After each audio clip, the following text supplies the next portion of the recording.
Hey guys, and welcome to some tournament action!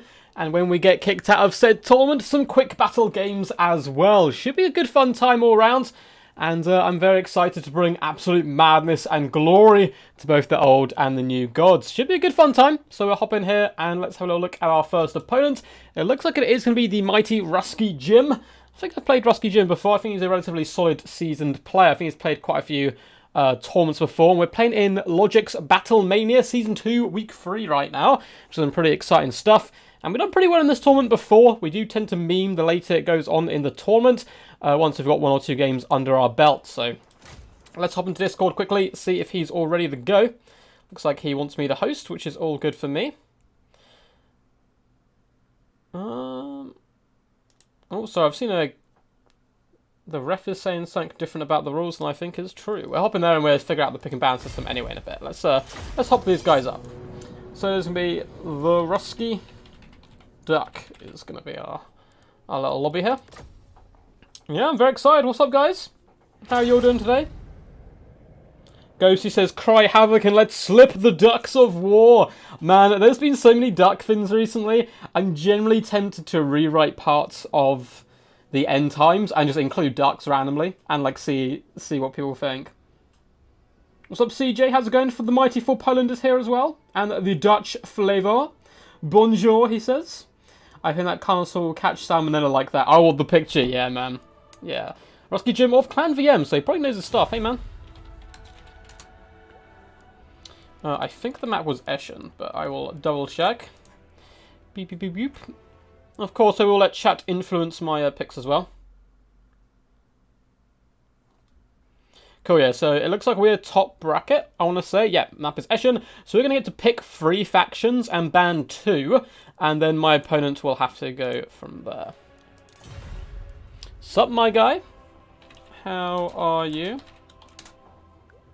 So who are our 3 factions going to be? Obviously, Lizardman will be one of them.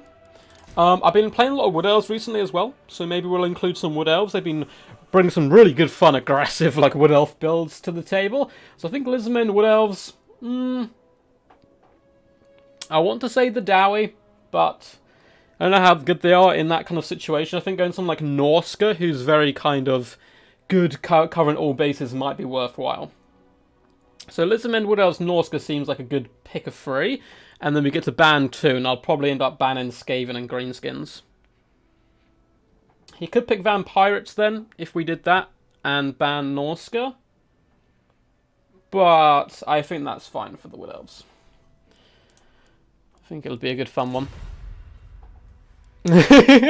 I'm good, man. Chilling, ready for a weekend of Warhammer and chilling. He's happy it's Friday. Man, that's the opposite for me. I work the weekends, I'm afraid, so... I'm spectating you. Oh, Complex Slayer's in here as well. Hey.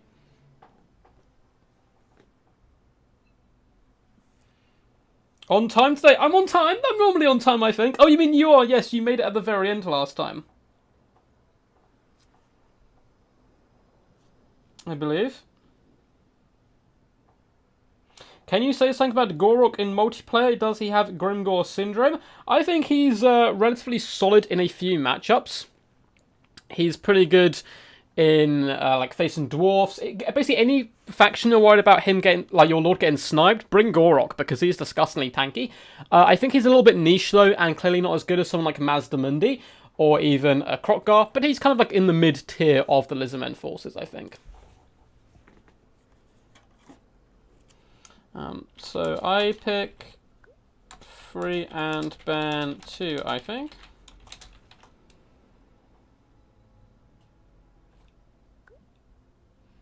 Sweet, sweet. But yeah, that's what I would say, Nerob, about Gorok. I think he's solid. I just think there's better options. We might try bringing him today, if we do get some Lizardmen action at some point. The Rokovitz is a really nice buff to himself as well, but he does kind of suffer from, as you said, the Grimgore syndrome of he can't be in too many places at once because he's a rather slow footlord, and because he's used to grinding down the enemy, he'll end up getting just bogged down in chaff and other such units. Have a Shield of Eons is a really nice ability because it does affect friends as well, plus 60 armor and expert charge defense, particularly that extra 60 armor. All of a sudden turns, Temple Guard and Saurus Warriors into just unbeatable gods of war. Awesome. So I shall pick... what else? Lizardman and Norska. So no dwarf, sadly. But I think that's going to be our best bet because Wood Elves are a bit niche, but we'll see what he goes with that. Obviously, we love our Lizardmen here, so we're definitely always going to pick them. And Norska are rather balanced, so... And ban greenskins for sure, because they are very nasty. And Skaven. There might be a trap in there somewhere for us, but who knows.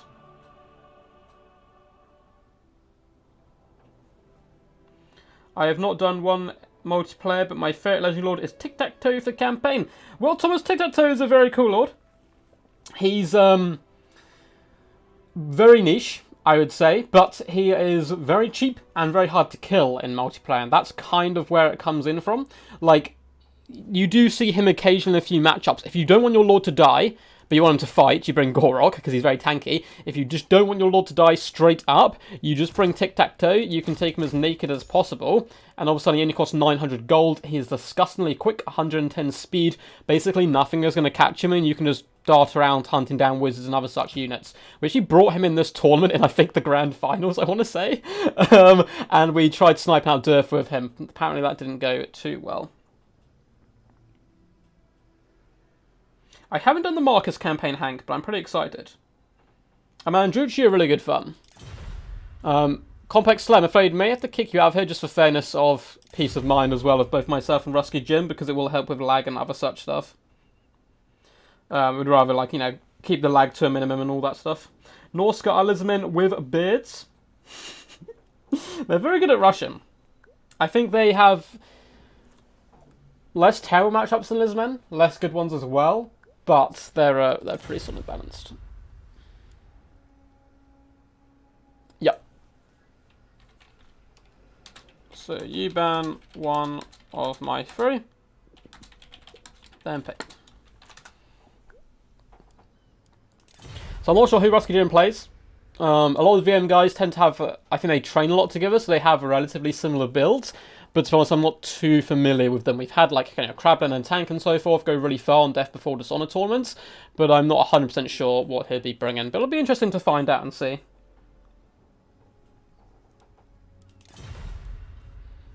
Hopefully there's a little dance in the Krotgar as well at the bottom, Finn, but I'm not sure.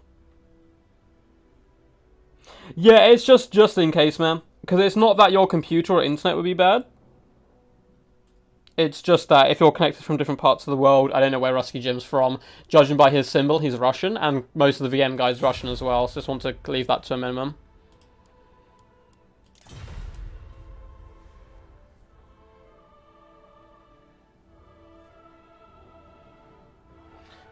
So I just hear the epic music in my eardrums.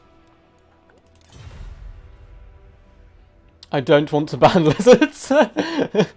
So I will ban High Elves. Oh no, Wood Elves, sorry. Ah, okay. So we've got our Norska or our Lizardmen. Which is a shame. Been really enjoying the Wood Elves recently. Going with those Glade Lord Great Stag Rush builds.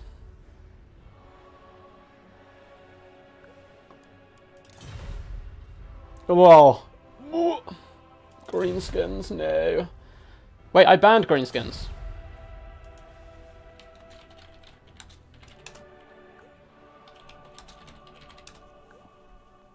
I think. I hope so. And ban greenskin Skaven, yes. Thank God. I know that will sound will sound mad, but I like bringing Tic-Tac-Toe against Skaven. That's risky because you can be shot, but you can certainly hide as well.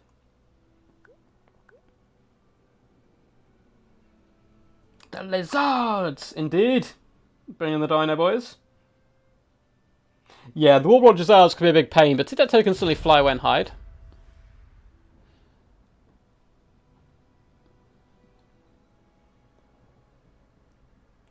So here, play Wood Elves. So you are playing Wood Elves and banning Wood Elves?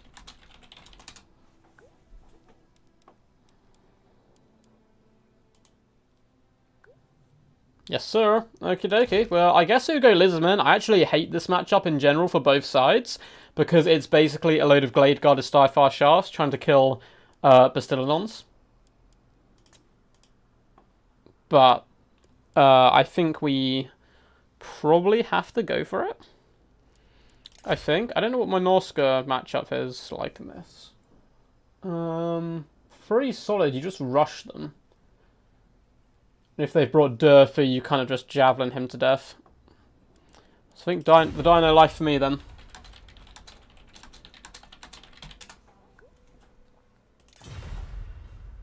Yeah, CJ, it's not about your ping, it's just the fact that we're going to have like people from other countries and stuff. So it's just easier.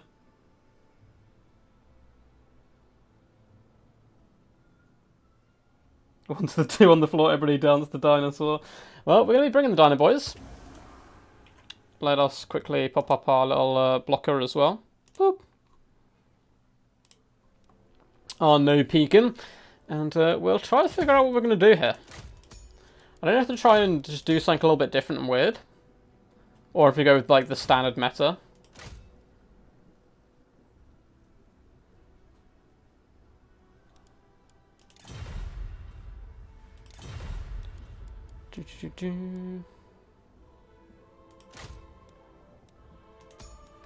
It is tough to say for sure.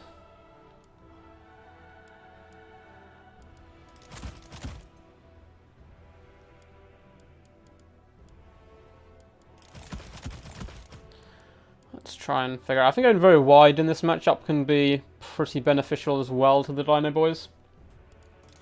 Like Source Warriors are just very cost effective here.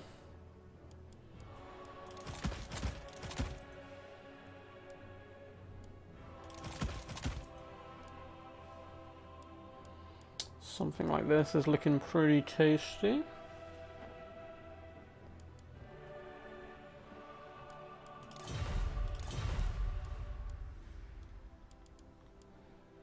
What are your guys' thoughts on this matchup? 8 Solus versus 2 Glade Guard. That's the way to go.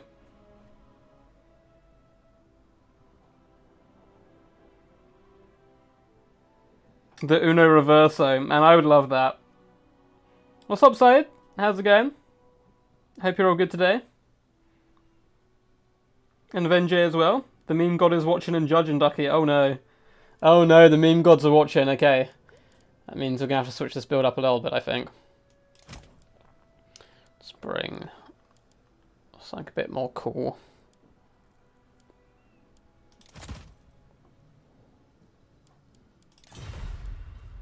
One more minute, no worries, man.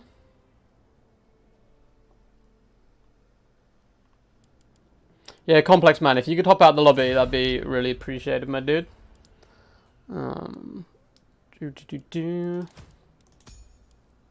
So, I think we're pretty much good to go. We're slightly over our cost right now, so we need to reduce something. Which is frustrating, but it's doable.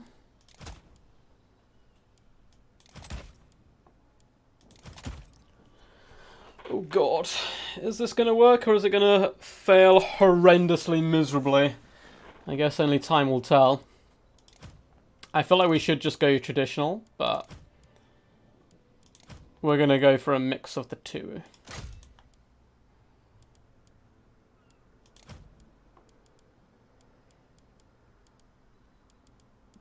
Yeah, something like this seems fun.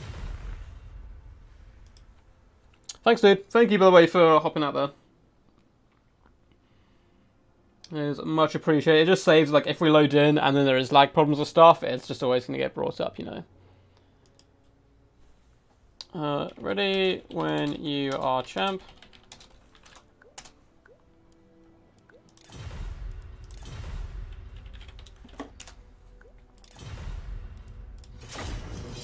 Cool, we'll see how this goes. Indeed, but usually opponents ignore him. Yeah, he's about tic-tac-toe. I mean, my biggest problem with tic-tac-toe, and the reason I don't bring him very often, is because he doesn't have much impact on the battlefield, normally.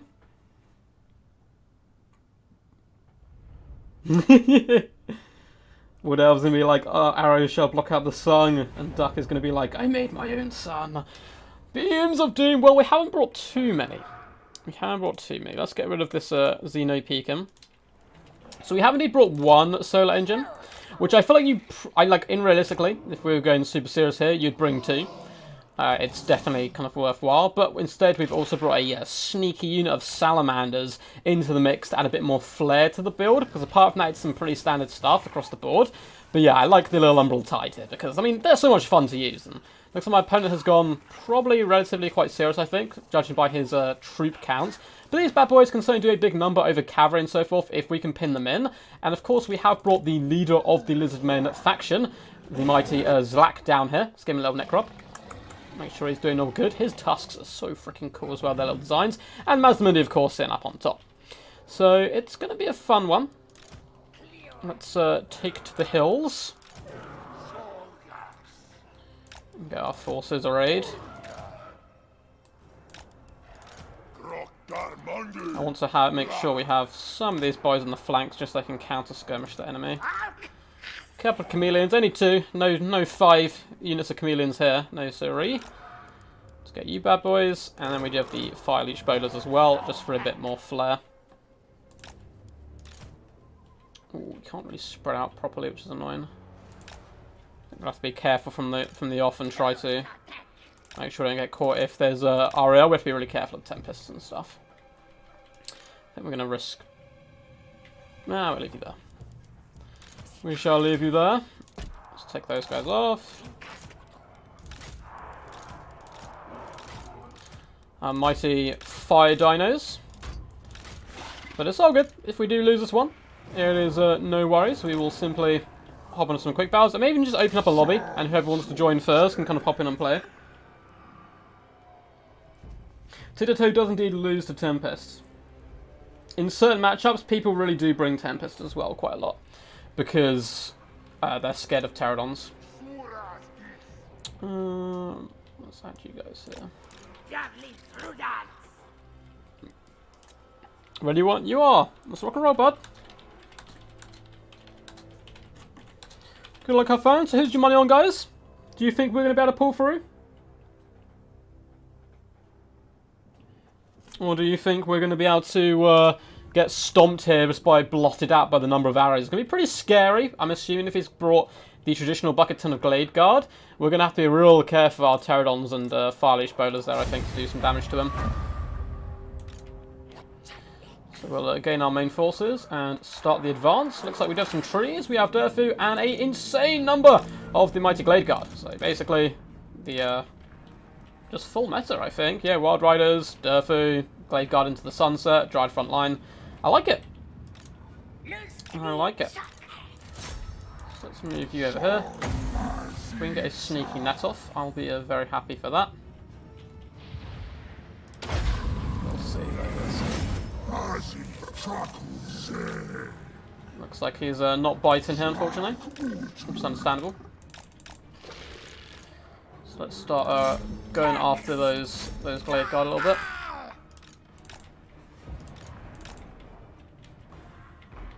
And see what happens.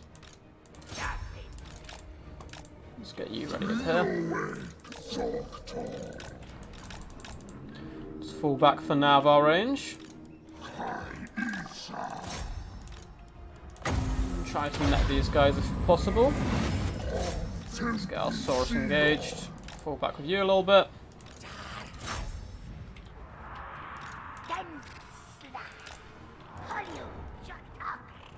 Cool, they have been indeed netted. Let's start shooting some shots there. Looks like he's kind of really wants to protect his troops in the back. Which is obviously understandable. So let's continue to burst them down. And we get the big boy helping out in the front lines now. We can actually kind of go after Durfu a little bit. Okay, looks like he's remembered his archers. Okay, looks like they survived, which is annoying. Okay, we'll pop a shield on ourselves. Take down that manticore nicely. And looks like there's double Eternal Guard there, so we're going to risk that. Cool, So let's start flying over here as well. Get ready to drop our rocks.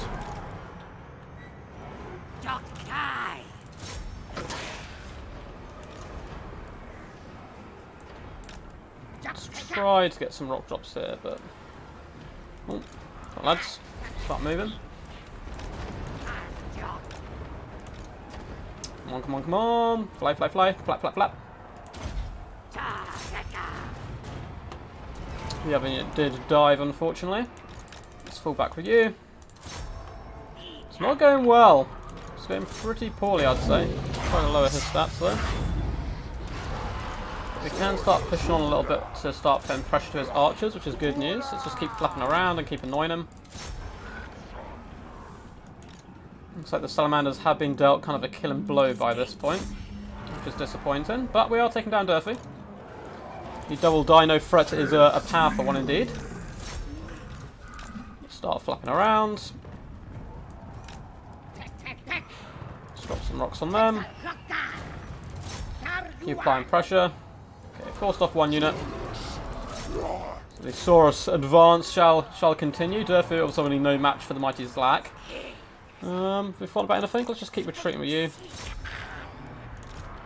Lizardman is doing just fine in this fight here. Keep this fight up all day a little bit. Let's come over here.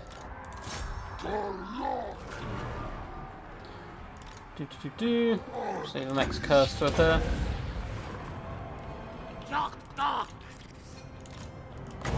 There we go.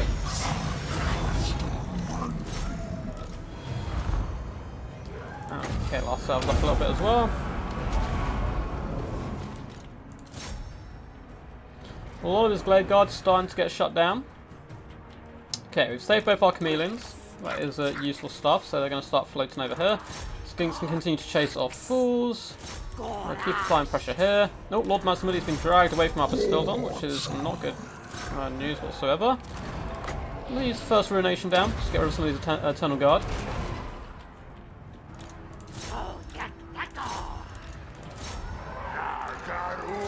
Pressure. Looks like a Manticore has indeed been summoned. Let's see if we can pin it in place before it flies down with a cheeky little net. And we don't need the banishment here yet. So I think things are going pretty good now. That Manticore's kind of keeping him in action, but it shall soon be offline for good. We continue to hunt where we can. Both the chameleons are back in action as well. So we're going to pepper down Durfee. No, we don't need to use that yet. Got another curse we can pop down on him. Yeah, that's right, Durfee, you run. You run, you coward. Looks like a lot of his Glade Guard are back, so we need to be a bit careful of them. When they get in, if they get in range, we can kind of beam them to death. Mazamudi needs to be a little bit careful now. Just trying to finish him off if possible. Keep pressure in everywhere else. Mazamudi needs to get out of here for now.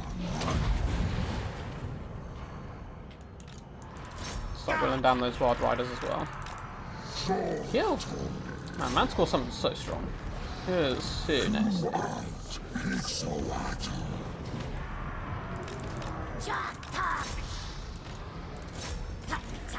Opponent's put up a good fight though. Regardless of the fact I think it's looking pretty good for us. If we can catch Durfee, that is. Don't want him coming back, of course. Let's start just beaming down some of the Glade Guard if we can. It looks like might be better to go after the Wild Riders for now. Mazamudi will continue to hunt his prey down. That's really funny, the way the banner jumped, it looks like the solar engine just one-shot like a unit. So let's continue to shoot. He's going to kite back, which is fine. It's understandable, but as soon as we get Durfee off the field, like it's going to be pretty good news for us. So we're just going to heal up here as well.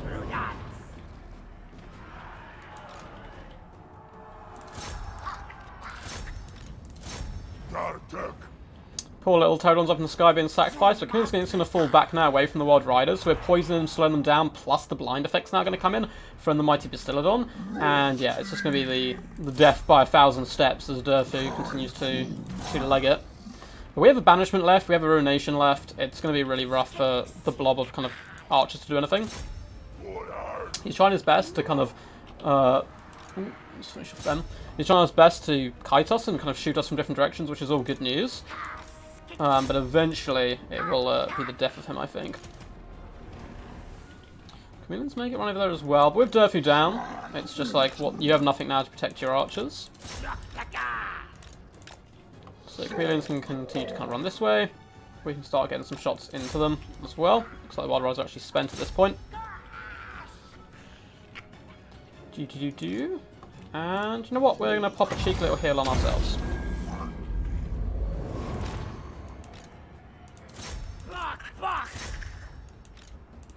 Let's finish off those Wild Riders if we can. Start coming back to our solar engine, which can now be used just to long range kind of pepper down the Glade Guard on their approach.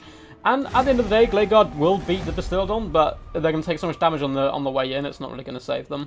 Well played though, Tarusky Jim. Very well played. Mazdamundi though, 2,185 damage on him. Certainly not too shabby whatsoever. Source Warriors across the board doing pretty solid. Likewise, Chameleon struggling a bit. One of them did pretty good. Emerald Tide, we're a little bit sloppy his first fight of the day though, so we don't mind that too much. But 877 damage value is not terrible considering. And there, Pterodons up in the skies. Two of them are 14, another one though, 1,000 damage value. That was still on at 1,050. I like the Durfu pick. I like mix it in with this style of build. It just gives you a bit of punch in the middle there.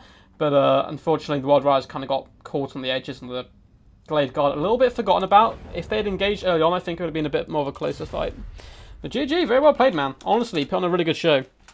And that was a close-fought game. It kind of came down to the duel of Zlak and his Bastillodon body up against Durfu, and just combined. Yeah, Durfu gets the debuffs, but we get the Curse of the Midnight Wind, which is very powerful. Lowers down his armor and melee attacks, so we're basically taking no damage. And having two single entity monsters fight one tends to go in the favour of the one who has two. So we'll update the scoreboard quickly. Move ourselves on. And it looks like we already have an opponent waiting for us. Loken of Clan CC3. Not heard of him before, but I'm sure he's a mighty warrior indeed. So I'll quickly message him on the Discord. So this is best of ones all the way up to the semi-final, which is best of 3 and best of 5 final. So I'm not going to be having like a scoreboard and stuff up because I don't think it's really necessary. Hey bird, want me to host?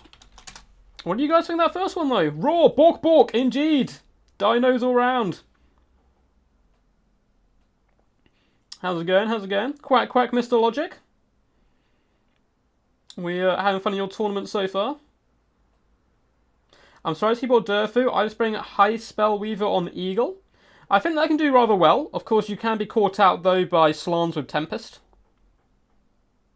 Yeah, Pterodons are they're just there to annoy the enemy as much as possible. The Bastillodon just needs to wake up, needs to warm itself up, get ready to fire.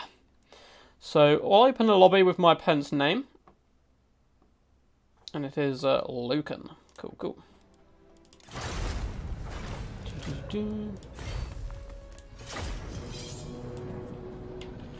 Loken versus Duck.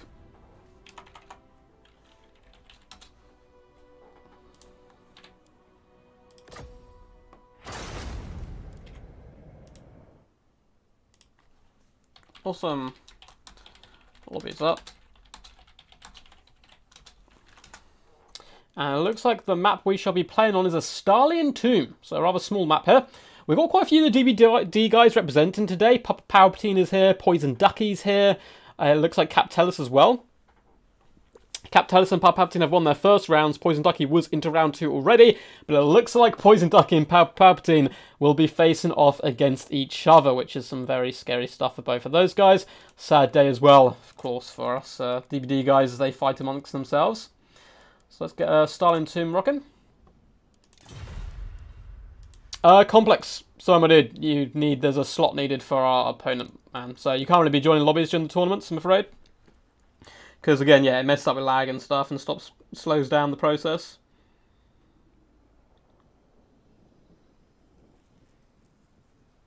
Treeman, Ancient, and Double Glade Captain. That's my leadership team. That can work pretty cool. I like Treeman Ancients as well. Treeman Ancients are really good fun. So sorry, Complex, we're going to have to beat you from there, mate. But welcome to my opponent. Hey, bud. How are you? Yeah, sorry, CJ, man. It's just, you know, it's not possible. May the biggest pineapples win! We can try to bring some pineapples. How's life going? Pretty good. Pretty good indeed. Having a romantic day until now. I don't know what he's been having a romantic day with. Hopefully one of his factions. So a little Sidvar drink as well to stay alive. Ah, that's the good stuff. Got to play the tourney, then I'll have a nice dinner. Sounds good. So, you pick 3 factions. And ban 2. I then ban 1 of your 3. And pick a faction. Then you pick from your remaining 2. What's up, Silverstrom? Moo! Thank you, Rusky Jim. Really well played, man. I liked your build quite a bit. I think the only thing that let you down was the Glade Guard was so scared of the Pterodons, they kind of forgot to push up with the rest of the forces. But it was still a close game, man. Very well played. It came into, of course, the Mighty Durfy versus Zlak, but Zlak, he bows to no one. And he managed to take down the gigantic tree. Moo indeed. I might better get some Beastman action rocking at some point. So it looks like it is going to be my opponent to pick and ban first. So yeah, he'll be picking 3 factions like we did, banning 2 of mine. And hopefully he doesn't ban Lizardman. We can keep those guys in our back pocket. And then we can do our pick and ban. So he's going to pick Greenskins, Dowie, and Dark Elves. Okay. A pretty scary trio for sure, particularly those Greenskins, who are almost certainly going to be getting banned, but we'll have to wait and see.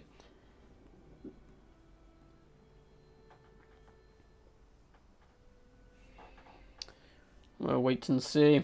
I wonder who's going to ban. If I picked Greenskins, Dowie, and Dark Elves, I'm banning Lizardmen, for sure. Who else? Maybe one of the undead factions. Maybe Vampire Counts I'm banning here. Or Tomb Kings. Well, you could always play some Tomb Kings. Had some good fun with them as well.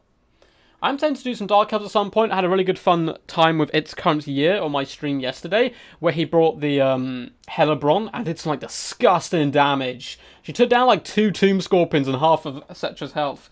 It was really good stuff. Aristodemus, quack quack. How's it going, buddy? Hope you guys are all good in the hood. Bans Greenskins and Empire. I feel bad because we have just played Lizardmen. But I'm pretty comfortable in these matchups with the Lizardmen as well. We could always go Wood Elves and ban Dwarfs, but I don't particularly like fighting the Greenskin matchup. I mean, the way to go is Glade Guard Starfire Shafts. And you just try and hold on for dear life. Which might be worth a go. It'll mix up. What do you guys want to see? Would you guys rather see me play Lizardmen or Wood Elves here? If we go Lizardmen, we're going to ban Dark Elves. So it'll be Lizardmen banning Dark Elves, going up against Greenskins or Dowie. Because both of those are pretty good matchups. So I think we might even ban Dwarfs there. Or we can go Wood Elves and ban Dwarfs and just see what happens.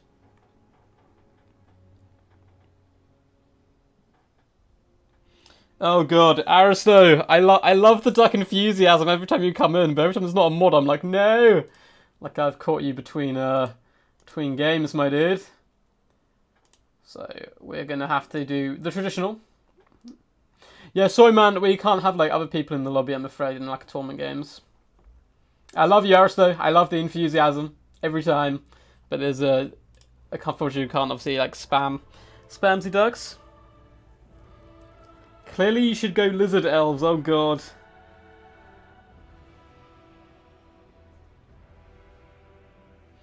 Ban Dowie, go Lizardmen. I really don't dislike Lizardmen up against Dwarfs. Like, you just bring 2 Stegodons, and you're in business. People saying Lizardman. Mr. Right Face the Dino. Ruskin Jim saying Lizardman. We'll do it. We'll do it. We'll try to make sure in the next round we go someone else who isn't Lizardman, of course, to mix it up a bit. Dino boys for me. And we shall ban. We can ban Dowie, I suppose. I really don't hate it. Against Dark Elves, I think we're just going to go horrendous amounts of skirmish. We could ban Greenskins just because I don't like facing Greenskins, but we'll do that. We'll see what happens. Don't worry, we'll bring some lady elves in the future. Ooh, going Dark Elves. I like it. I like it quite a bit. So let's up the little blocker. So you guys get a nice little surprise.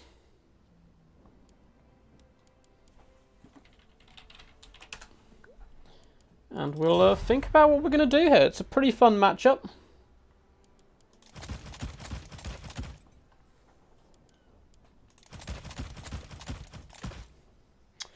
I'm a little scared of just mass bolt throwers.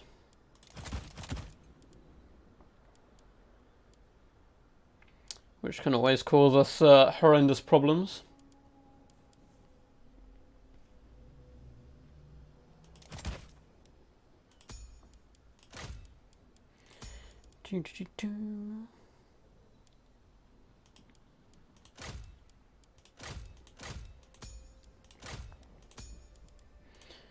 Oh, map it on as well. Starland Tomb, nice.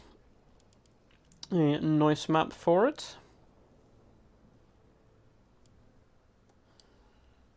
One, 2, 3, 4, 5, 6, 7, 8, 9, 10. Cool. Making sure I don't overdo the numbers of range units and so forth.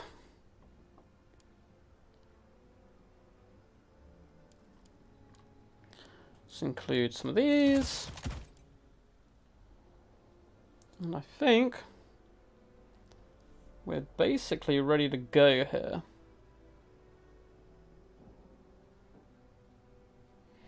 Be interesting to see how this performs. Going for something a little bit different than what we normally do.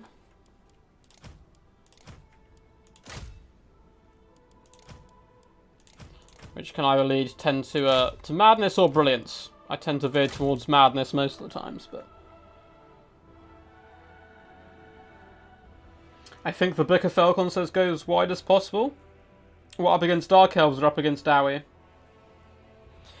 Wide in most matchups is good for most factions. A lot of the time. It's very popular at the moment to bring like 18, 19, 20 stacks. Particularly factions like Greenskins, it's very good.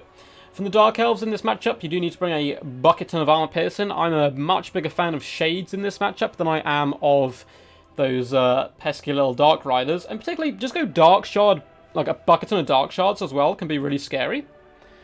And like a load of cheap Bleak Swords and Dread Spears to hold back the enemy. I think that can certainly do some decent work.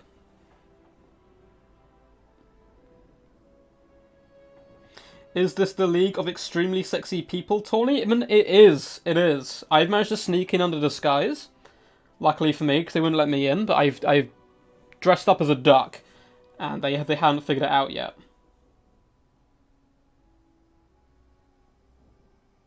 What's up, Caraduc? How's it going, buddy? I actually just cast a game with you. Like, on the channel. Like, an hour ago. Between you and Flying Taco. With some awesome stuff. But I hope you're doing good, man. Man, you always go wide. But I'm ready when my opponent is, so let's just give him a little heads up. Ready to rumble. Should be a good fun one. What's up, Sonic the Hedgehog? How are you, man? Hopefully you're speeding around the place. I will also sip my drink while we wait for these guys. There's a few ways you can play this matchup as Lizardman. You can go full kite, which can be a little bit risky, but like a load of chameleons, skinks, Salamanders, Unruly Tide, all those type of units, and just try and kite against the Dark Elves, because one of the best things Dark Elves have going for them in this matchup is the skirmish. So if you can take that away from them, all of a sudden they're in big problems, because Saurus Warriors will gobble up Dread Spears and Bleak Swords like no tomorrow. They just chew through them for days. I do often see people go like triple Blackguard of Naggarond here, which can work really well, can also be a little bit risky, due to, of course, banishments. Even a case, I used to bring, just for fun, a Lightcaster in this matchup and Double Engine of the Gods, and just start netting down Blackguard and Naggarond and beaming them. Why go wide if you can go large? I agree. So let's quickly take down the little screen blocker. Boop. You can see our army a little bit as we do load in. And we've gone for a mixture of both. So we've gone relatively wide, but also a decent number of large creatures as well. Yes, Lizardmen are very, very good versus High Elves in my opinion. Because the High Elves, in theory, have a lot of good anti-large troops, right? You've got the Phoenix Guard, you have Sisters of Avalon. The problem is they seem to struggle to pin people in place. So if someone brings like 3 large dinosaurs against you, you can only net so many of them, and they're just going to wander into your back line, run all over your sisters, and the Phoenix Guard aren't be able to, you know, jog up behind them and try their best, but you can simply move away from them. So I think that matchup is definitely Lizardmen favoured. I don't think it's like the worst matchup in the game or anything like that, but it is really hard. But you played really well in that matchup. It was a really good fun one. I think you actually probably could have won it. I won't spoil it for anyone. I think I'd talk about it during the battle, just in case people haven't seen. But yeah, that video's up now. Hey yo, quick question. What are the matchups in general where you do not want Mazda? Well, Euspus, what's up, man? Hope you're all good in the hood. Honestly, Mazda Mundi is pretty good in almost every matchup. But the ones I normally wouldn't take him in against, I mean, even against like range factions like Skaven and Dwarfs, there is a good reason to bring him on Zlak though, which seems counterproductive because this large, gigantic moving target, right? But honestly, if you can get like near the battlefield, he's just going to push for their battle lines, get into the back line, drop banishments and all that good stuff, and it's going to be a right pain in the butt for your opponent. So I'd say most matchups, Mazda Mundi's fine. I don't like him against Vampire Coast. I think there you have to really bring like Krokgar. Hand of the Gods there is really good. Up against Tomb Kings as well, I do bring... Actually, I'm not doing this, guys. I do bring him as well. But likewise, I think Krokgar's an equally good pick because he can duel a lot of big monsters. Hand of the Gods will get any character who's on a chariot or horse down to like half health instantly. It's some like really scary stuff. So let's group all these guys together. We're going to be trying the double basic Stegodon here, so it sounds like a little bit new. Now these guys, let's give me a little neck rub on both of them just to make sure they feel included. Chicka, chicka, chicka.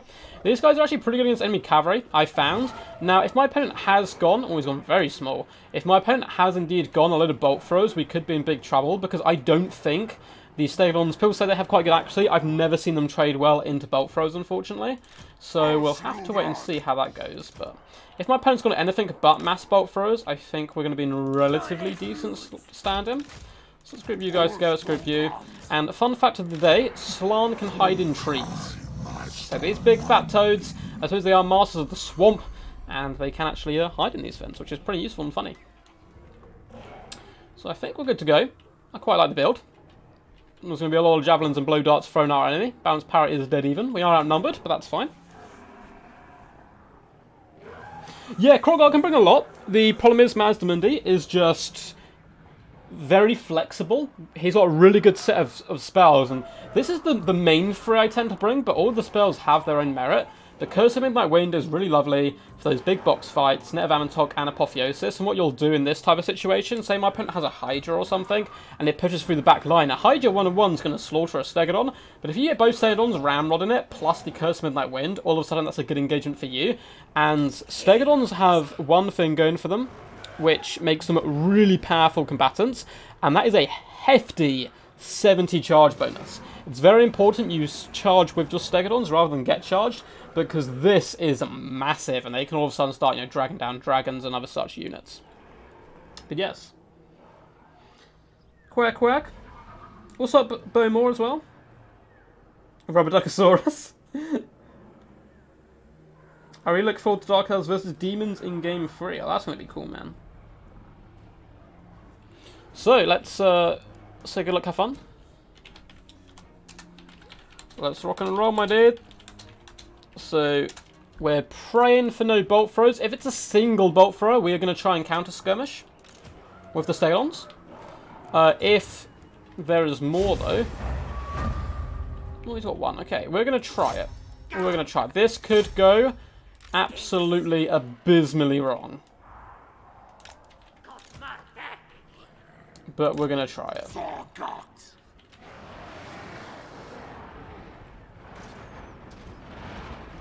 Let's launch those shots. Yep. Yeah, they just... I don't know what it is. They just don't seem accurate at all. Let's put you guys back here. I'm going to have to probably whittle forward a bit with Mazdamundi, unfortunately. Let's take you off skirmish mode. Because you guys do funny things in skirmish mode. Okay, yeah, start putting some pressure onto the Mighty Boy. Looks like a Gazer Mouse is going to come down. Luckily, we've accidentally dodged it.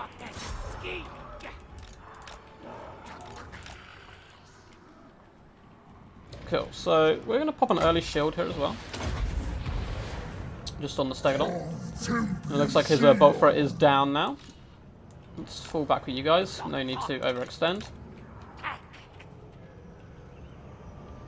And I'll even pop a cheeky little apotheosis right here. Cool, so those chariots, I want them to come forward so we can just net them. But if we take out that bolt thrower, we may try with the Stegodons to shoot it. Bolt thrower is down to 2 artillery pieces, which is fine. Bring you over here. Keep our chameleons putting pressure on. Come on. We can wiggle our way closer, but it looks like these guys are indeed going to fall back. Let's keep on the attack as well.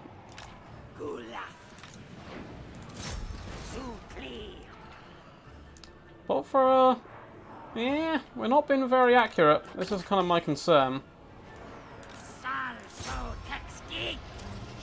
We've done some nice damage to Malekith, though. Oh no, spread out, you fools. Ah, looks like a load of us got caught there. That's fine. It won't do too much damage. And he's got a load of shades. That's fine. We'll continue to fall back where possible.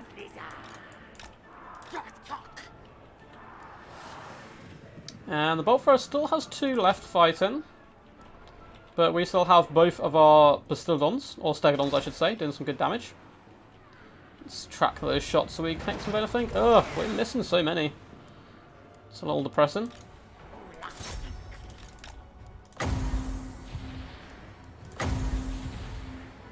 Come closer, you fools.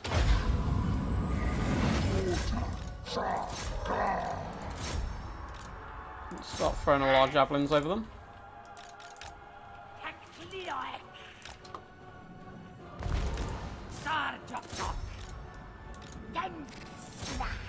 I'm going to try to do some damage to those chariots while possible.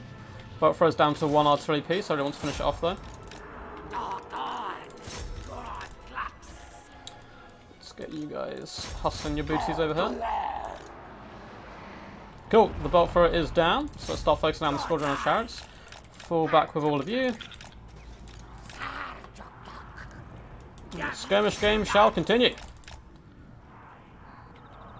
So 1 chariot's been dealt with as well. Let's get 1 or 2 more volleys into it, and then we will move up to our other troops.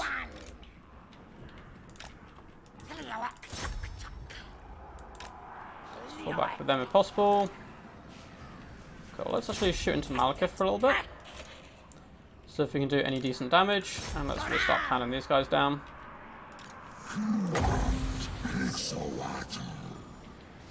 We can net him. That'd be pretty useful. We can charge into combat there, then get these chameleons to shoot. Okay, that's fine. That's fine.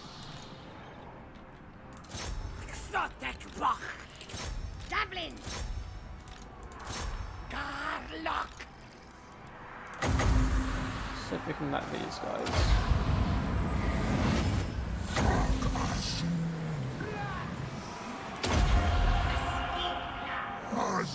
Let's fall back you.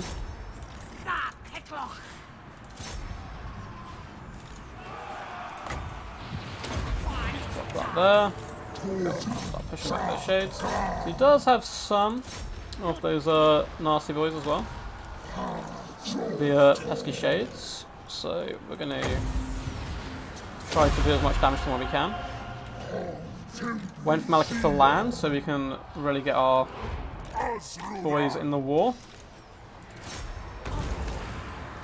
He's put on a good show so far than my opponent. Done some pretty decent work. Oh, he's got great swords as well. He's got everything. Let's try and break these guys on this flank.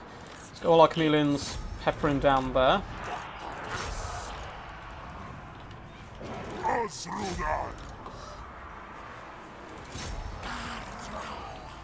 I'd say a close game. But now both the Stegodons are free as well to engage in hand-to-hand combat. That's the kind of cool thing about them. It's like, oh hey, with this artillery piece, and when you get to us, we're going to stomp you as well. Let's pin these guys in place now. Pull back for our chameleons. Get you guys round. Get you guys round.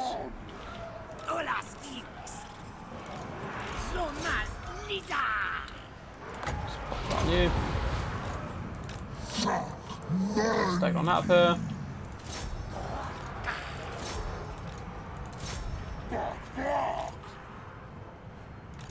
Walk. Love to hear it. Let's put you over this side. Slowly drag these guys down if possible. Oh, nice breath tap by my opponent though on our cold ones. Just continue to float around, do damage where we can. Good news is that we've broken those chariots. We're going to push now through a little bit with our Stegodons. Left-hand side fight's going fine. Have we completely forgotten anything? I don't think so.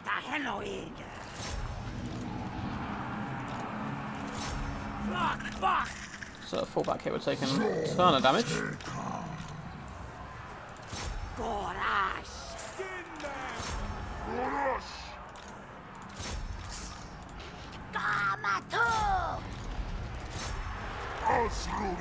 So go all in here after Malekith a little bit, I think. Now let's get rid of the Helibroni. We're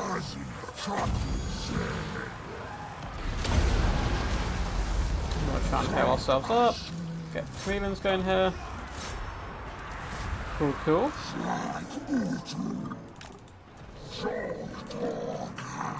Just bring you guys back.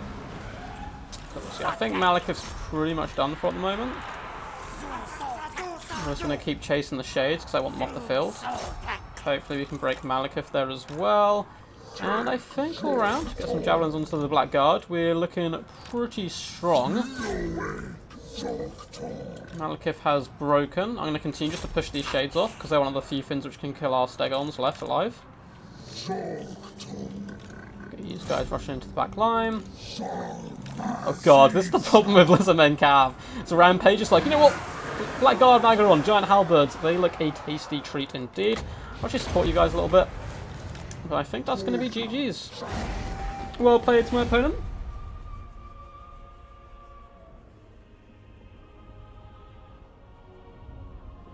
The lucky rampage onto the shades. Yeah, it comes and goes. It went well on that unit, bad on the other elements. The stakes are good though, 1.7 value here, 1.5. And pretty decent damage across the board by our little chameleon skinks. Mazdamundi even getting 1,100 despite not being on the mighty Zlak. But yeah, basically, if you're going to go up against Dark Elves, just shoot them from afar. I mean, some of the shades are really good, 1.6k here. But overall, I'm afraid it was too much. GG, well played, man.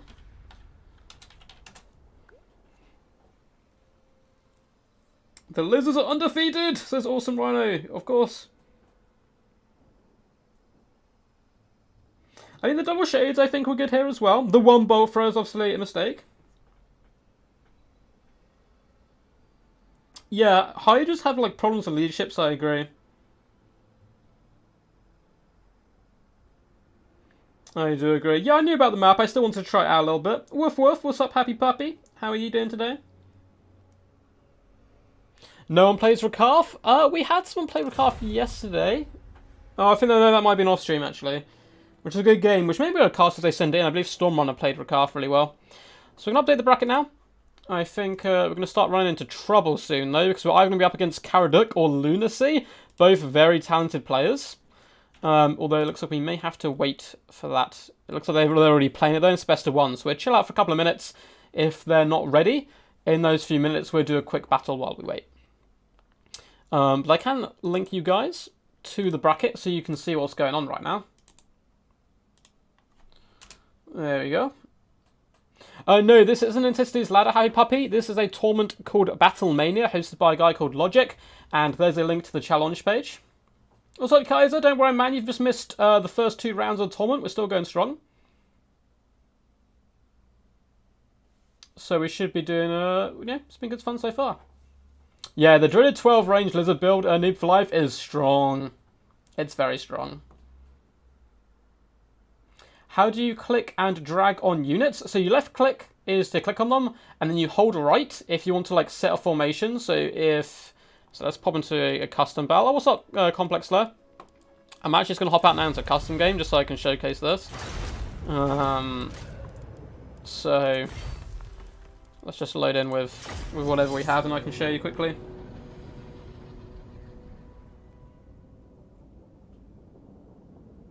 Just FYI, CA are really good at putting everything you need in the in-game encyclopedia. Yeah, they've been pretty good at that, man.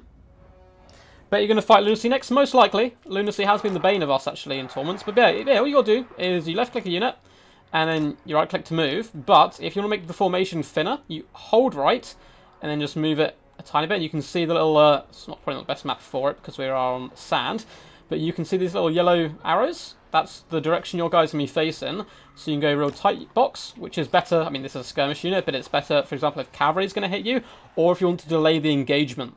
But if you want, normally you want to go as wide as possible like this, it just means you're going to take less damage from missile pressure, and as many of your models will be fighting in one go as possible. Now, if you want to select a whole section of Dryades, for example, go over here, and you want to move all of this in one go, you select them all, which you can do by dragging, or you can do by clicking down on here.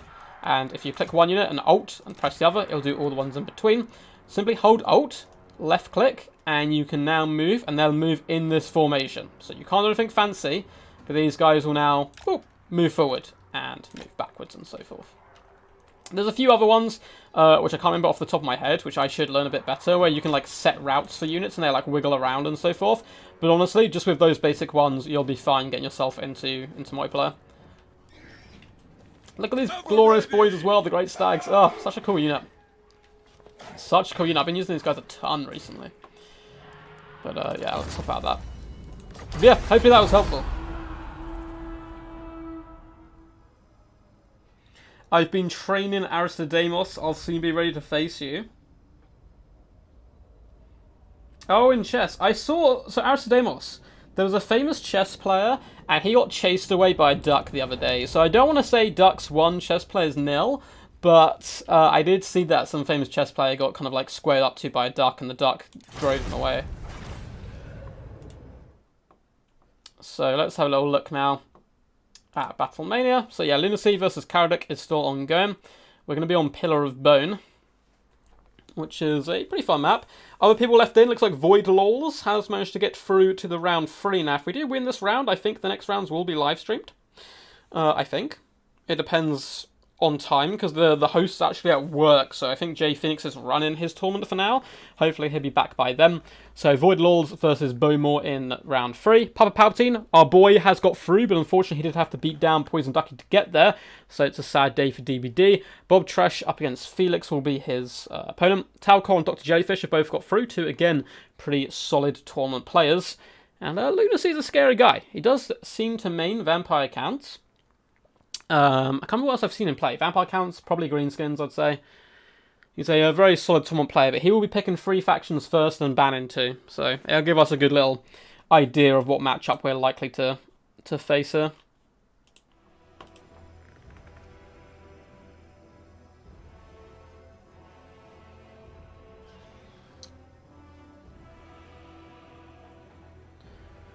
is the only counter to chameleon skinks to send chaff after them and chase into the sunset.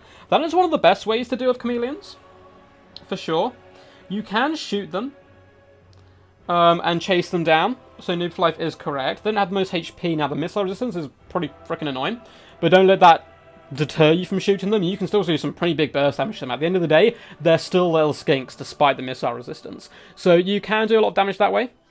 But the best thing to do with chameleon skinks a lot of the time is just let them waste ammunition into shielded bleak swords and dread spears and stuff, and they're not really going to do anything.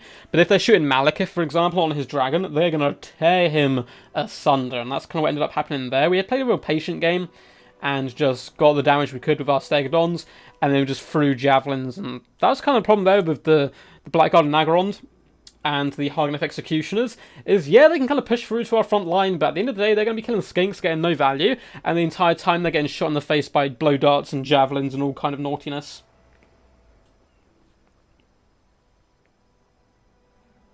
Yeah, literally Noob for Life summoned it up very well there. Yeah, I think the next round is meant to be alive, but we're on to round 3 now, so hopefully it'll be all good.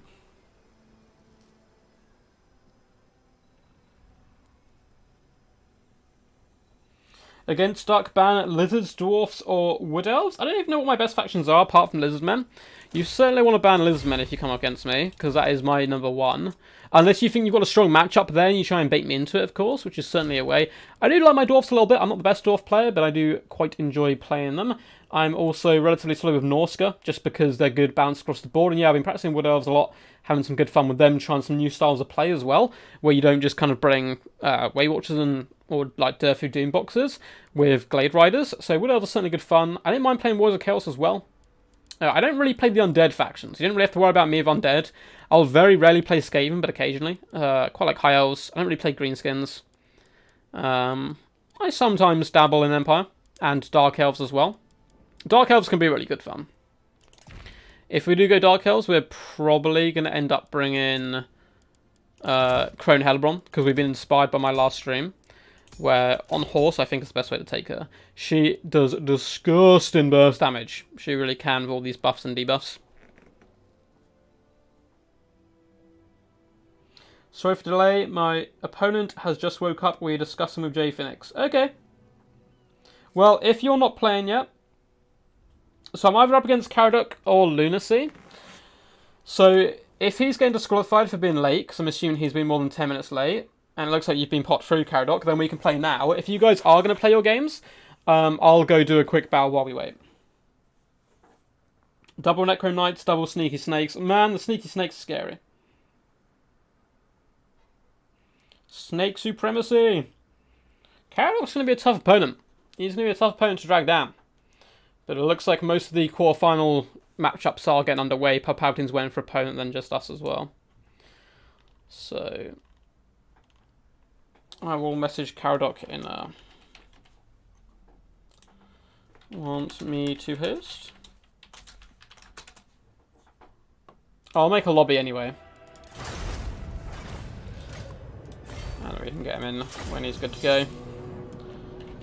Caradok, the Dark.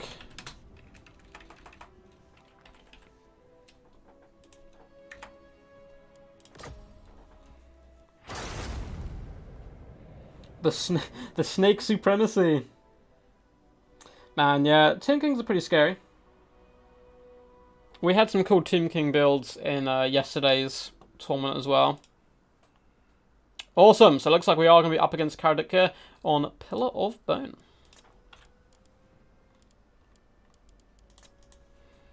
So no. Lobby is up. Password. There you go.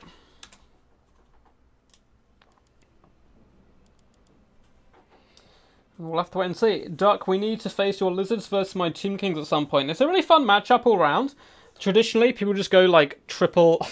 Sorry, Complex Man. We are going to have to keep kicking you, I'm afraid, mate. We'll wait for the other guy to get in the first, though.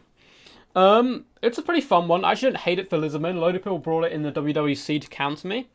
I got up against my Lizardmen, but I didn't mind it too much. The typical way people did it was Casket of Souls, triple use Shop 2, Great Bows. I think that's kind of not the best way to go about it. I think you certainly need more sneaky snakes in there to try and pin down the big dinosaurs who otherwise are going to push into your back line.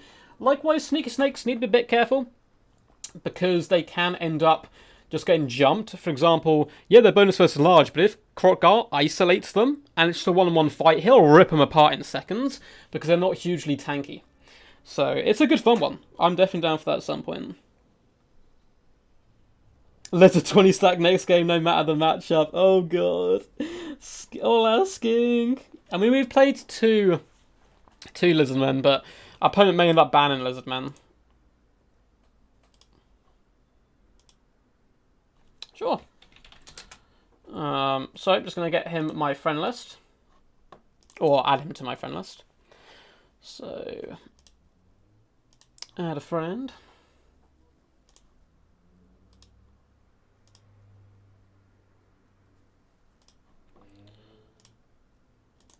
There you go, bud. I'm not sure if we're friends with Kaldor. I feel like we've played before. Or he's been on some of my tournaments. He's a very talented player himself, so it should be a good fun game, hopefully, fingers crossed. Hey, he has been, he has added us as a friend.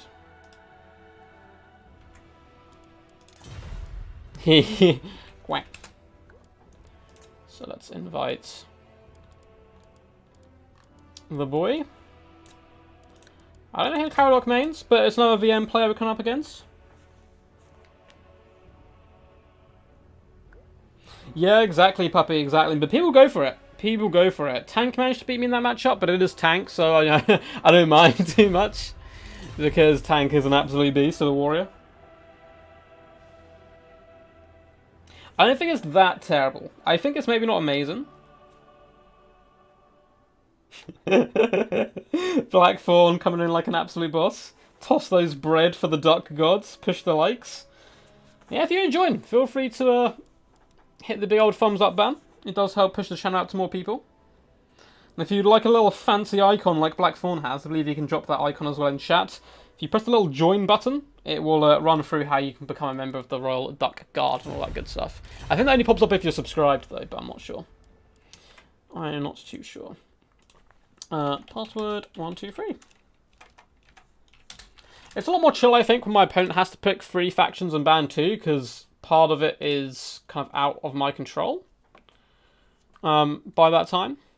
So, like, he bans Lizardman, we don't even have to think about it. We just go someone else. Do a kite only? I mean, we went pretty kite heavy last game. We didn't actually have to kite too far back, so my opponent wanted to play static. Which he just, like, straight away sees the double Stegodon, sees he has 1 bolt thrower versus 2, just start pushing. Start pushing, because even if you can just distract the Stegodons as well, if he starts overwhelming my front lines, if I want to take out that bolt thrower, the Stegodons can't get involved in the action in the main fight, which is obviously really bad for me, because my front line's really weak.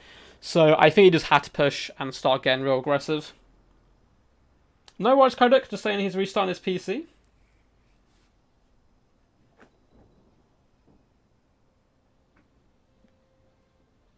Yeah, I'd say it's relatively balanced. Maybe 55-45 Tomb King favoured. Maybe.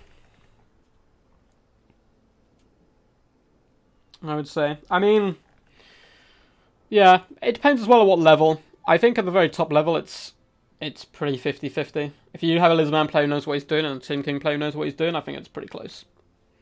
But that could be said the same about a load of different ones as well.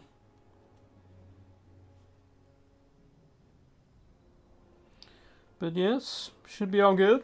Oh, nice little chill break here between our games. Once again, apologies about, obviously, the gaps and stuff, but playing live tournaments, there will be occasionally waiting periods. Oh god, oh god. Need for Life has sent me a build. Is this a legal build? Is question 1, 2, 3, 4, 5, 6, 7, 8, 9. It's legal! It's a legal build. Well, if we end up bringing Lizardmen Noob for Life, in a few matchups, there's some I wouldn't bring this against, but in a few matchups we may bring your build. We may well bring your build. It looks pretty heroic. I love the Lord option. Can you just send me what spells the priest has? on that as well. Cool, just going to check Discord, make sure we're all good and up and running. Looks like there's no problems. Cool. I'm just waiting on the mighty character to emerge. Nobody evades my wrath.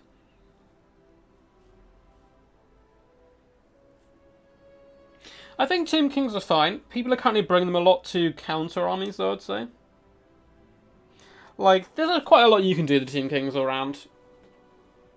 They can be pretty solid. But, yeah, Cap Tellus is a very good Tomb King player. He loves the kind of Casket Soul Double Bone Giant strategy, which works really well instead of the Ushopti. And I think it's got more style points, because I have a personal hatred for Ushopti now. They've been the bane of my existence when I first started playing Total War Warhammer. I could not freaking kill them. I really struggled up against them with my Dino Boys. But over time, you slowly get used to different factions, and I think Carnosaurs are really, really good in that matchup, for the most part.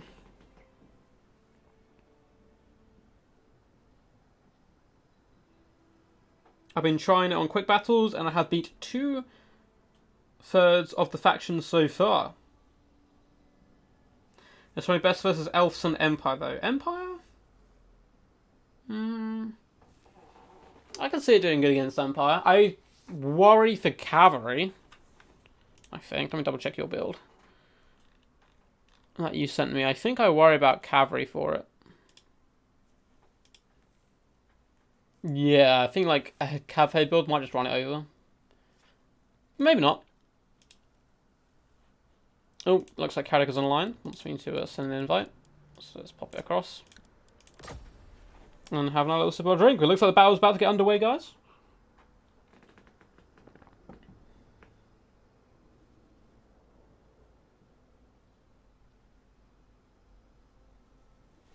Oh, I'm all about the Feral Cold ones. Feral Cold ones are trash versus Cav. I don't care what anyone says. You can pin... The one thing they're good at absolutely is, like, you keep them behind your front line, and then when the enemy Cav charges into, like, your Skinks, you counter-charge, take the brunt of the damage, and try and pin in the enemy. And then, like, Red Crescent Skinks can do decent damage to Cavalry throughout. Let's bet, I'm afraid we're waiting for Mr. Caraduk here. Skinks OP. I do love my Skinks. Have done.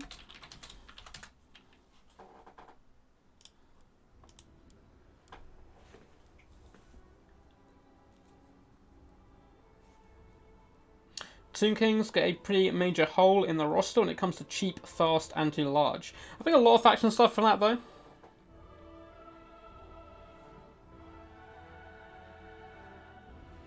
Unbeatable. Unbeatable Skinks. The power of the Skinks. Something strange with game. Do you want toast? So if he wants to host, if he's like struggling to get into games and stuff. Hopefully he gets to play. I don't want him to like have computer issues and drop out or something. That'd really suck.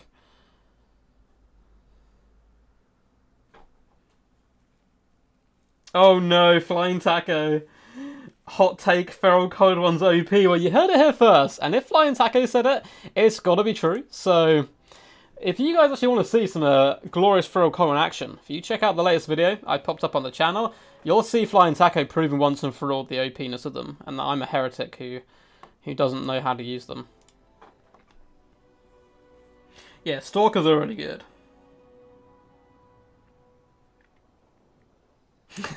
See, Taco knows all. Hopefully Karadic's so good. He just said some strange things with the game. So, if he would like to host instead, maybe that's the way to go. I mean, get this ball rolling. Let's sort of look at the bracket. So, it looks like 2 of the quarterfinals have finished. Dr. Jellyfish has beaten Telcor. Very well played, Tim. And Void Laws is through as well to the semis, which I think are being streamed. I think. Just waiting on myself versus Caradoc, Palpatine versus Felix as well. Felix is a good player, I think. The chariots are very good. They have good Lord options. Sneaky Snakes are good, and Necro Knights too. Just need a lot of babysitting. Oh, for sure. Oh no!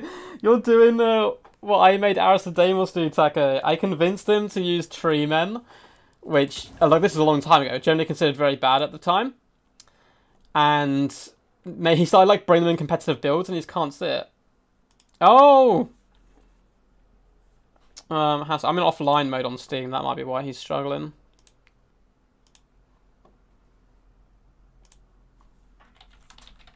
Can you see now? I mean, you should just see the invites, I think. I think even with offline mode, I can invite people.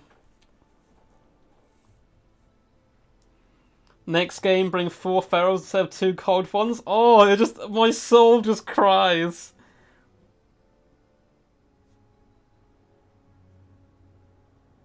I see the DJ Nano again. I think it's good versus greenskins.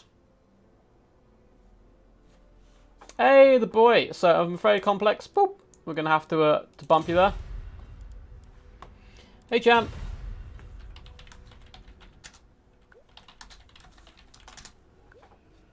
So he will be picking and banning first. We are going to be on the Mighty Pillar of Bone, relatively open map. There are some few hills and so forth. I think it slightly maybe favours the faction who deploys down here, simply because you have a nice little hill you can defend with some trees, which I do see a lot of people doing. Likewise, the other side does have some similar advantage points as well. Some strange stuff happened. Steam gave me info that you were 44 days ago online. Okay. Well, I'm here now.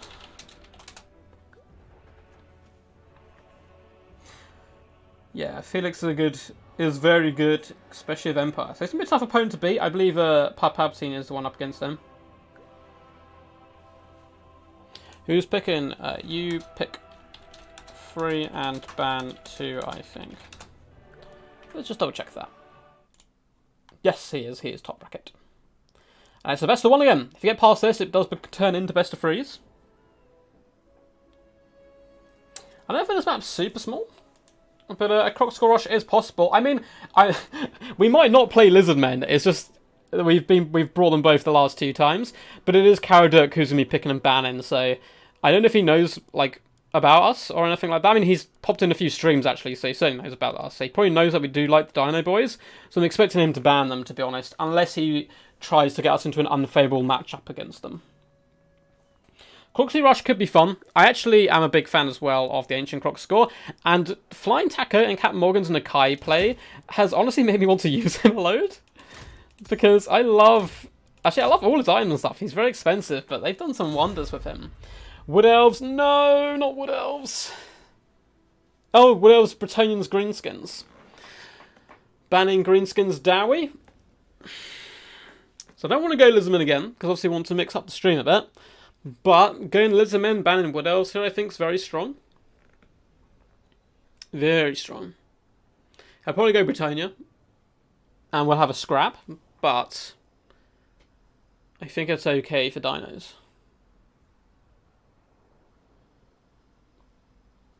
I think it's okay. Good ban on Dowie, otherwise we would have gone Dowie and banned Greenskins, and then it's just like, bring it on. Like, we could do full Slayer Rushes versus Wood Elves and Britannia and still have a really good chance of winning. He knows you're going to be pressured into bringing 5 feral cold ones. Oh, Clan Eshin army. Would that be good here? Ban Britannia? Probably not. I mean, we can stick to the dinos. We can stick to it. If people want, we can go for it. Honestly, I'm pretty chill, though, on what we play.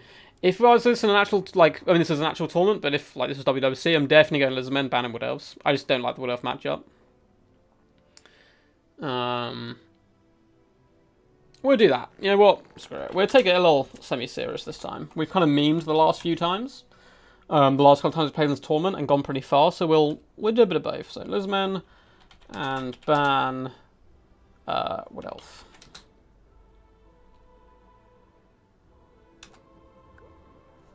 And see what he goes.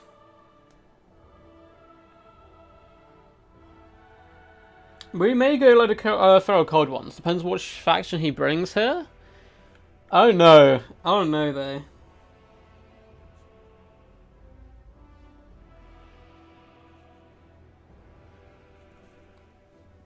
I hope he doesn't go greenskins, but I don't think we've seen greenskins today. I think the Lizardman and Wood Elf matchup's worse to watch, personally. It's just Solar Engines versus Glade Guard. Although we mixed up last time, we had the Umbral Tide and stuff, but at the end of the day, it was like Mazdavindy and the Solar Engine which kind of won us that game, and the Mass Saurus Warriors did a pretty decent job. There's going to be going Britannia, which is good to see. Karok is a very talented player as well, so we're going to have to go pretty tough here. We've managed to take down Gwax Britannia before, and that is no easy feat, so it's definitely possible. There's a few ways he can play this. Or 2 ways, to be honest, he can play this. It's either going to be mass trebuchets, or mass peasant bowmen, or maybe a mixture of both. A load of quested knights. Most likely. Most likely.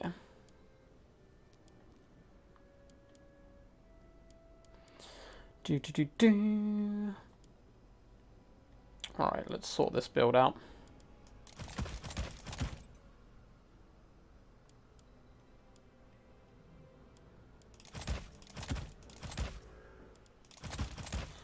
Yeah, it's pretty meta stuff we've gone, I think. I think it do some number over the enemy. At least what else you see different armies? I feel like it's the same army, but...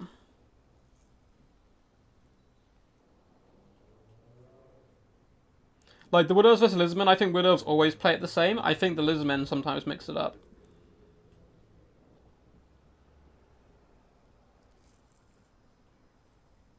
Ban Grom instead of Greenskins. I mean, Skarsnik's very good there as well. Azag's a big pain in the butt.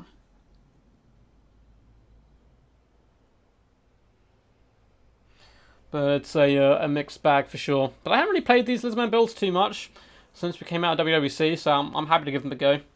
Play some more Dino Boys. And of course, next round it's best of threes if we get through, so you'll see me play someone who isn't a lizard. The last couple of days, like the last 2 or 3 days, I've only been playing Wood Elves, so it's kind of a nice mix-up actually coming back to them. I've been experimenting a load with the different lords for the Wood Elves, particularly the Glade Lord, who I think is vastly like underrated. I think they're actually pretty powerful. On their dragon with the Helm Discord, going in for those mad rush builds, and I've been bringing a lot of Great Stag kind of Glade Lord builds. They've been good fun. I don't think they're necessarily as super competitive as some of the more standard ways of playing and some of the standard lords, Sisters of Twilight, Glade Lady, and so forth, but they can certainly pack a punch and take your enemy off guard. I think Azag's fine. He's really powerful in certain matchups. Does Ogres have healing spell and lore? So lore-wise, I believe they have the Magic of the Maw.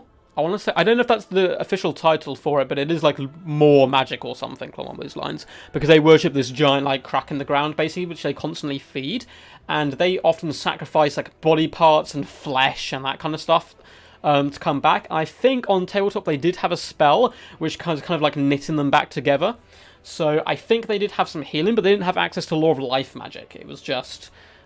they had a healing spell in their lore now. I can't remember if they had multiple lores, but from what I remember, that's the one I always saw people bring, and their spellcasters were called Butchers.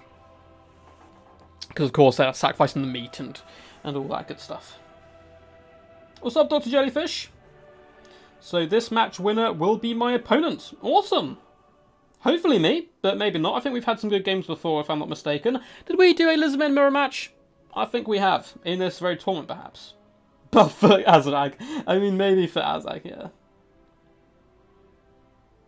Oh, Gut Magic might be the right one. Yeah, something like that. I believe they worship the Maw, right? I'm not making that up, I think. Let's quickly check. Yeah, so Dr. Jellyfish knocked out Talcor. It's very Dr. Jellyfish on fire today. Ready to rumble. Again, guys, sorry about the little bit of delay, but, you know, that's what it is. Oh, okay, J Phoenix coming in, the true champ of the people. Ogres had a Lore of Great Maw and Lore of Fire. They could also take a Lore of Death and Beasts. Cool, so they have a few bits, but their own one is the Lore of the Great Maw, or Gut Magic. I'm really excited to see Noblars in the game. They're basically their version of goblins, and the leader of the ogres basically moves on an ever-moving throne of the little guys, and they kind of rotate, you know, like ants, and how they get the queen across rivers, where like half of them are drowning and they pop back up, and it's like a moving conveyor belt. It's the same situation, but with these tiny little Noblars carrying this big fat ogre into battle.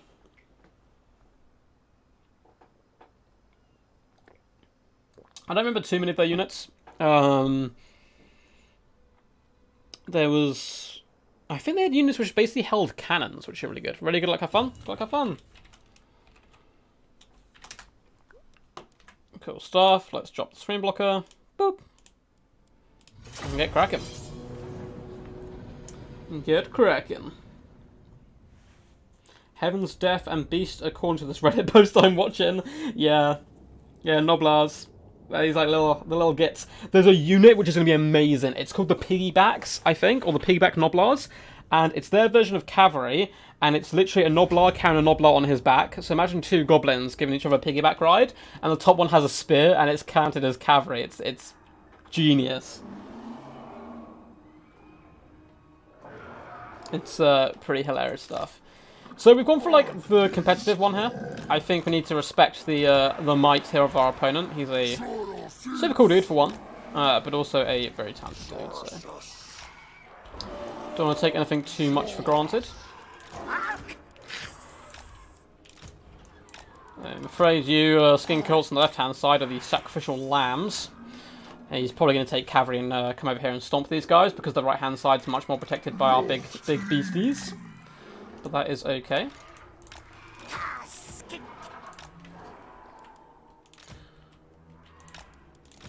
a little bit careful, you guys.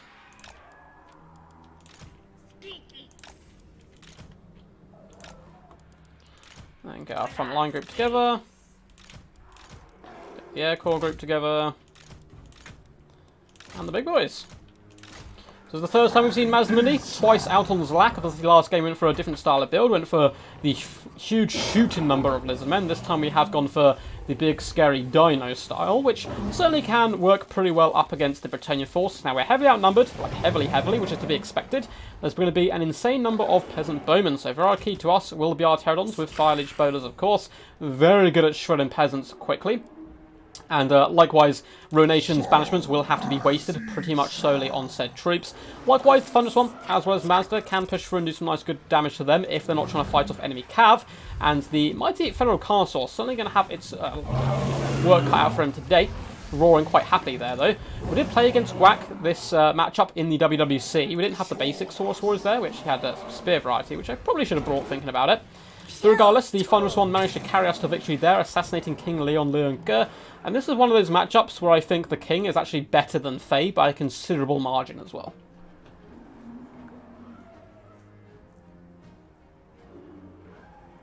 Why do I put them there? Because if he doesn't deal with them, then they're going to wrap around and kill Peasant Bowmen. And if we just do like a big like Doom box, it's pretty abysmal versus archers and makes it far easier to tell. Like, my opponent just has to guard like this section. If I blob all these troops here, he's like, oh, okay, all my cavalry over here, leave nothing over here, and we're just going to crossfire you to death.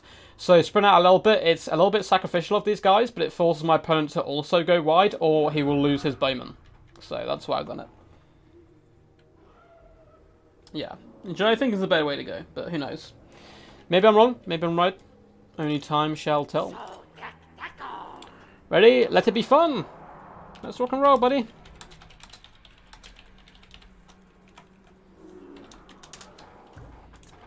Kill. So my chair's squeaking a little bit there. Let's ready up. Dun dun dun. As expected, he shall be taking the high ground here. Oh, we actually have a single trebuchet, which I don't hate whatsoever. It is King Leon Leoncoeur, of course. And he is a bucket ton of cav and all that good stuff. Actually, yeah, shoot him a little bit. Pep. Okay, now we'll bring them over a little bit and move this way with our dinosaurs. King realizes his mistake, that he's left his bowman unattended. Shall be floating over. Let's get ready to engage. Come on, dude, do it. You know you want to. You know you want to. Cool.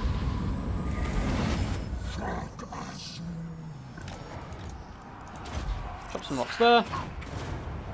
Cool. Trebuchet is basically done for.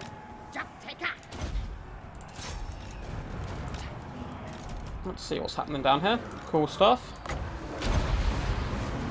Surely the old ones. Curse. push in with the majority of our forces. Oh, poor little guys there, but well.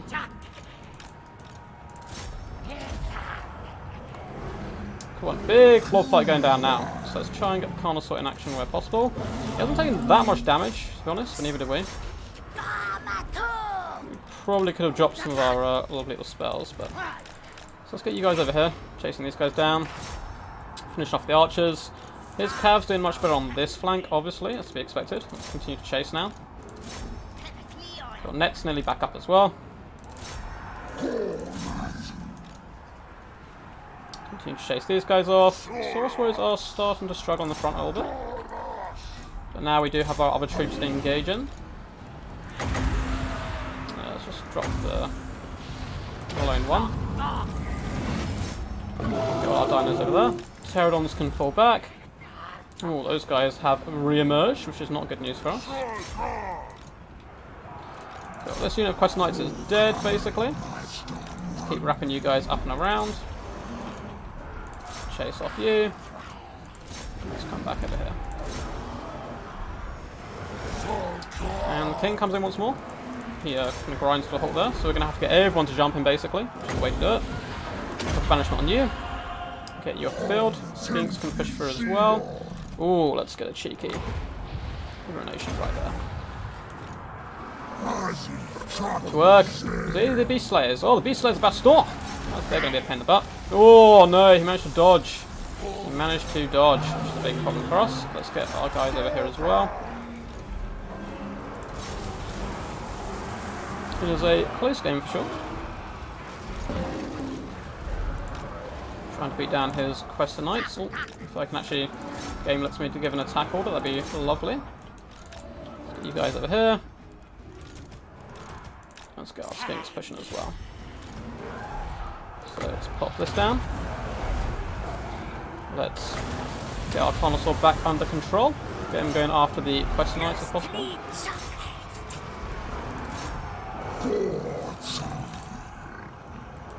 Let's juke back and forth for now.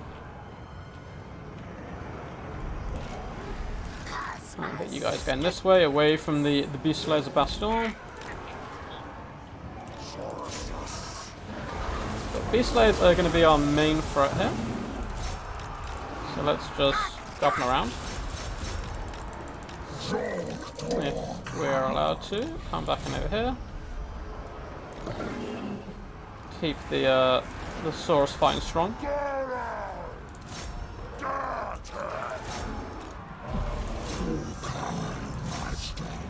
Cool stuff. Let's go after him once more. A lot of the peasants are retreating at this point. It's understandable. A load of giant dinosaurs hunting you down. It's not going to be a fun day for anyone. Man, this king is disgustingly tanky. There's a lot of knightly support as well. Beast Slayers are approaching. Let's get you guys over here. Let's fall back with our dinos.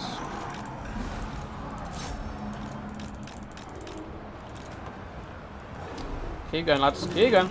Come on.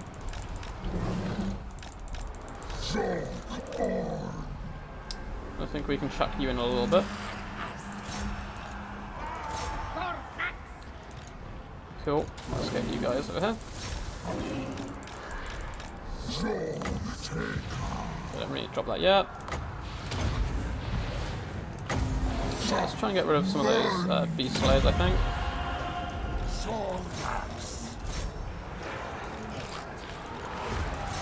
Get you guys back up in the sky.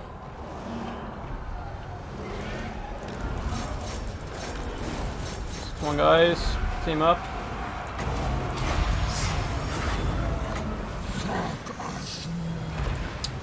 Dinosaurs, move! Move!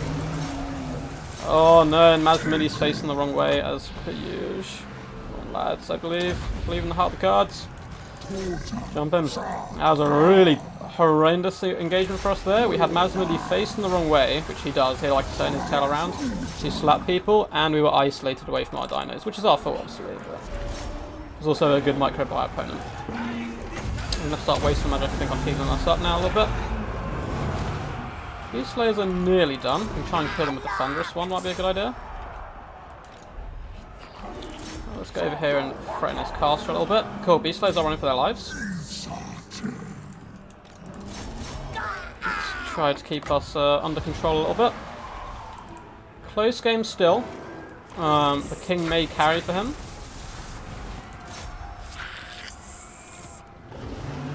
But we are now ramrodding him quite nicely. Let's get you guys back in the sky.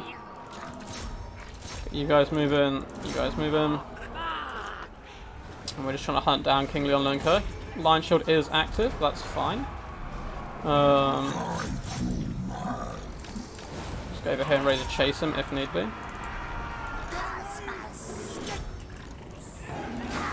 Okay, let's try and break these guys as quickly as possible here.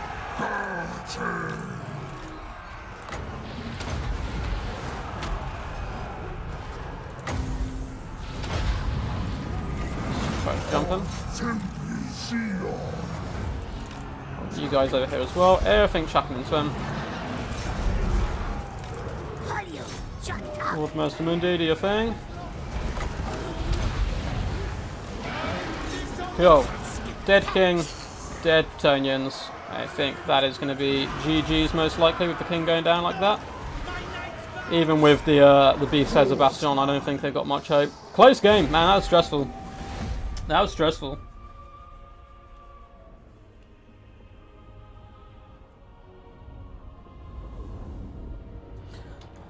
It was stressful, but it was good. Oh, I healed because I didn't want Mazda Mundi to die. Like, if they assassinate Mazda and their population is much cheaper, we can kind of continue to do it through the course of battle. But well played to Kaldor. Very well played. This is like my competitive build up against Bretonnia. It does like very well. You can see the Folish Bro's doing pretty good. He did a good job of forcing him off at 1k damage value here, 750. The other done a bit worse. The Gino Trio, 1.3k, 4,200 damage value. Jesus, the Thunderous one is amazing. It's so good. And 3.5 on Mazda Mundi as well. It went pretty good.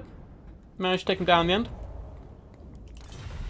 GG well played. That was a pretty meta build by him as well. Man, that was a stressful one. That was close. When we got into big trouble, where Mazda Mundi has an attack animation where he'll whip with his tail. A few of the large dinosaurs do. So he's getting attacked in the rear by the King without any protection of the Carnosaur and the Thunderous one. And these guys couldn't reach because there was a few knights pinning them in place. And if Mazda Mundi had gone down there, we certainly would have lost the game. But well played to Kaldor. Good stuff. Yeah, GG's guys across the board. But I mean, even with Curse Midnight Wind, like, Curse is really good. Of course. Minus 24 melee attack, but I'm assuming the King could still, like, you know, do some pretty decent damage to us. Let's have a look at the Bretonnian forces. So he can have Sword of Corone, can't he? As well. Lion Shield. Oh, does the sword come free? Building his big bird like he was, he still has 56 melee attacks, so he's still got a good chance of hitting us. I don't think Mazda Mundi has particularly good melee defense when he's on his big beastie. I mean, in general as well. But, like, yeah, melee defense only 32, so we still would have been taking a few hits, I think. But, you know, these decisions are kind of made in the moment, I suppose. People always claim friendly fire with the Thunderous one. I'm, like, 99% sure the shots aim for enemy. Like, it doesn't do much damage at all to big creatures, and he was just rolling with the Stegodon himself, sorry, Mazda Mundi and the Carnosaur 99% of the battle. So, I think, I've seen people say this before, and they're like, oh, the Judgment, it kills all your own troops. It really doesn't seem to, but maybe I'm wrong. Maybe I'm wrong, who knows. But from what I see, it seems to pretty much always strike the enemy down. Anyway, we'll pop over to Challenge and update the scoreboard. So, I think we've got to wait for the stream. I'll find out from J Phoenix and Logic, who are running the event. But I hope you guys enjoyed the dino action so far on our way through. Fortunately, we can't play dinosaurs forever, and we will eventually be getting stopped, but...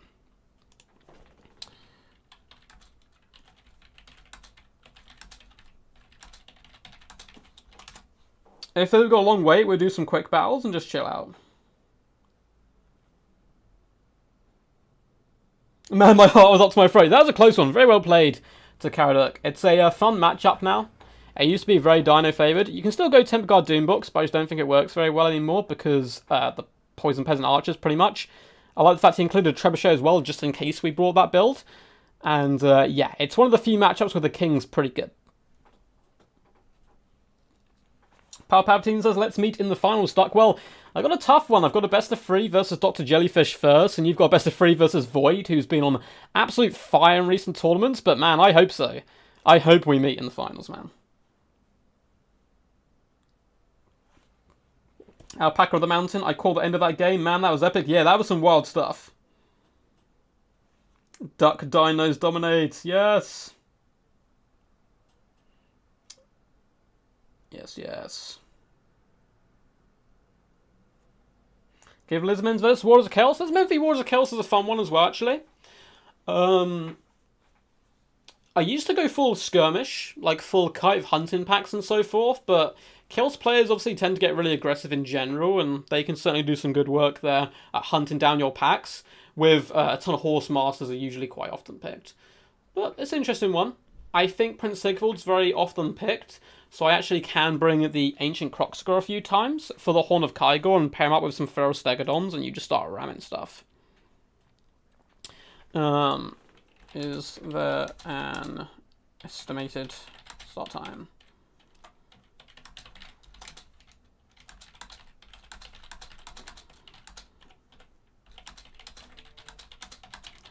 So I'm just going to ask if there's an estimated start time. So we'll go do some quick battles because we most likely have a bit of a wait. Oh man, Jellyfish, I'm not doing a Lizardman mirror match again. Jesus, it was a nightmare. We've done so many. Why is it going Papa the Advance but Flexo 1-0 score? I'm not sure, they might have entered it wrong. I plan campaign, but Lizards are my favourite faction. Yeah, Lizardmen are definitely my favourite faction. I have a special place in my heart as well, though, for a few factions, particularly like Wood Elves as well.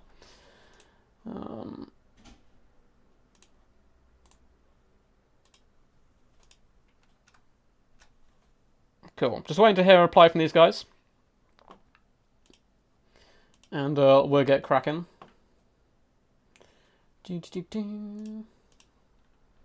But that's a fun 4 set of players. All mixed styles as well. Void versus Palpatine, my god. Pub P, if you are in here and you haven't started your games yet against him, please, if you have any fun games, do send over the replays, because that is a battle of 2 very good players. I'd be excited to cast some of those games for sure. For sure. The auto challenge keeps being a pain in the butt.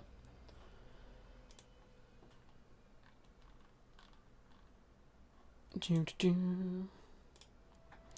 think we're just going to go hop do some quick battles. Like, they haven't responded yet, so I'm assuming there's not an urgent wait. And we should be the second best of 3, I think. The Knights of Kaldor. Oh man, Professor Pone. I do love a cheeky Knights of Kaldor pick. First time I played Soothsayer, I went full cav Knights of Kaldor on like a Turin stream. It did not end well for me. It did not end well. But it was fun. Oh, Felix won, but he had to go. Palpatine brought back from the dead. The dark side is a pathway that leads to... I can't remember the quote. Leads to... like, plot armor, basically. So you can come back, I love it. Best of ones are so risky as well. You can see a lot of good players get taken out in best of ones.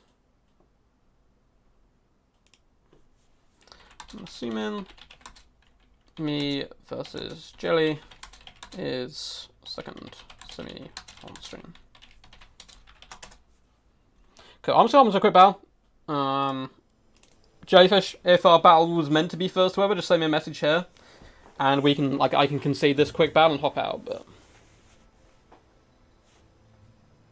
Chaos versus Dwarfs, interesting. And he went with the Slayer Rush. What a G! What a badass. I was prepared for air cheese, and I had a dragon and 2 manties. Oh no. That's rough, man. That's rough. Yo! Okay, we're going to play anything but Lizardmen for now, at least for the next few games. So someone said Knights of Kaldor. So the Knights shall reign supreme. Is it best of 5 or best of 3? Best of 3 semis and a best of 5 final, I believe. Yeah, there's some real gambly matchups for sure. for sure. So we've got to bring Imric. If we're going Knights of Kaldor, Imric's our boy, but how do you want us to bring him? Do you want Steed, Dragon, or on foot? I'll let you guys decide that one. That'll probably actually change a lot of our build as well. Oh, we could go for a really cool caster here that you never see. Where are they? We get a Dragon Mage. A mage on a Sun Dragon. That could be cool. I feel like my opponent's going to prepare for air, though.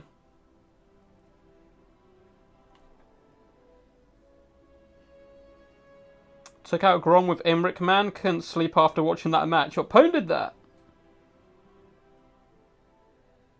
Oh, the Warden's pretty dope as well. He's a pretty cool geezer. Oh, accidentally hidden my chat there. Go full... Okay, if people want a horse, I think. What's up, Silent Spaghetti? How are you? The Dread Double Dragon? Oh, that's tempting. We could go... double the Sun Dragon. So we got 2 Sun Dragons and Imric on a horse.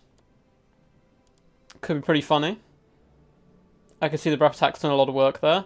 Apart from that, Phoenix Guard are very good here. See a couple of them. A couple of Silver Guard. I don't want to go like super box.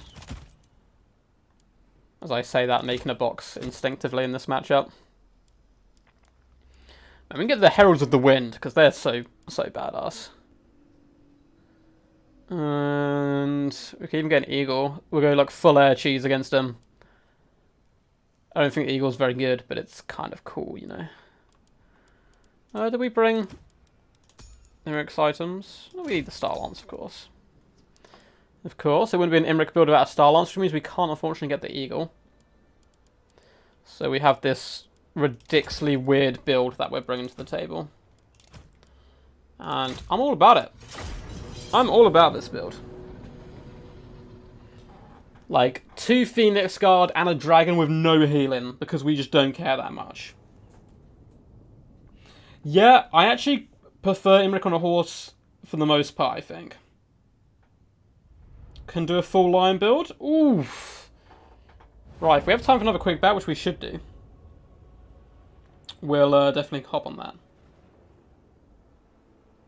Man, can someone send me a link on Discord to Professor Pone's match? With Imric taking down Grom. I would love to see that. That sounds like a wild one. High Elves can struggle quite big up against Greenskins. I mean, you got a little fire potential as well to deal with trolls and the like. But, like, protecting your back but like lines against Greenskins is now impossible sometimes, I find. Here we are, on this glorious map. I love all the lava flowing down from the mountains in the distance. And the weird little structures. Very Mount Doom-esque. Which I suppose makes sense.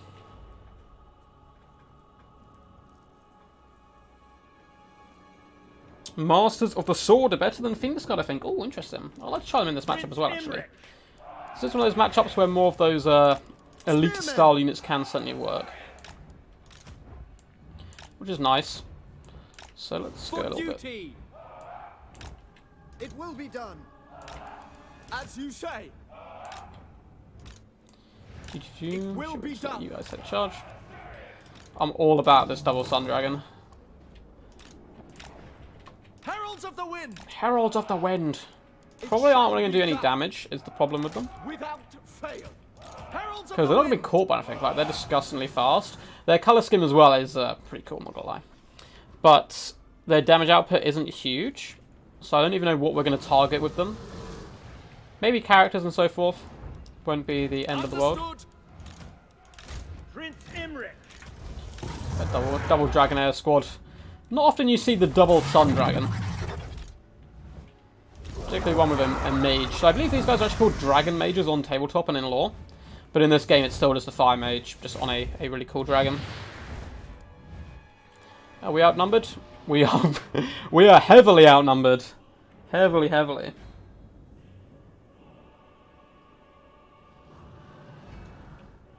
Oh, Turing Castle was in the last Legendary Lords tournament stream. Awesome, I'll go check it out after this when I eat some dinner.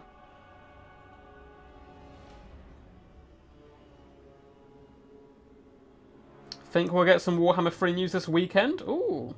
With the championship, maybe. Maybe. I was pretty surprised. I didn't realise they were doing that on the Total War page. Annoyingly, I was actually meant to be casting some WWC games today, but because I think that it kind of like the system got slowed down a bit. I think we're doing games on Sunday. I think that's the idea. I need to like confirm it with Moores. I sent him a message, but the tournament's gonna be over tomorrow, so I don't know. I think we're meant to be casting who finishes 5th, 6th, 7th, and 8th, but it might be taking place after the finals, which is a bit strange. We'll see how that goes. Let's move up with you guys. America as well, yeah. Not dirty. So, load of zombies, load of skeleton warriors, the Vlad Daddy von Karstein, colonies of Fellbats, which we'll be able to gobble up, hopefully. And is that it? Surely this can't be all his money. Oh, Graveguard, there we go. Oh. I know who we're going to try and breath attack. To death. We will obey. Our build is a little small, yeah. It's, I'm still confused where his money's gone.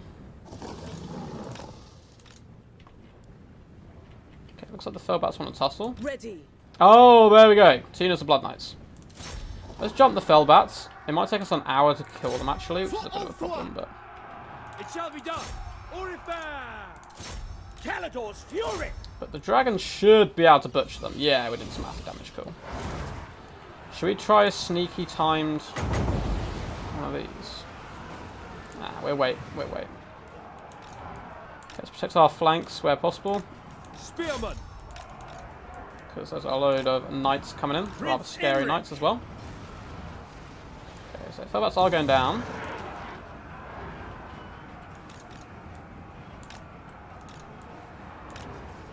Prince Imric! If he wants to tussle, that's fine. Okay.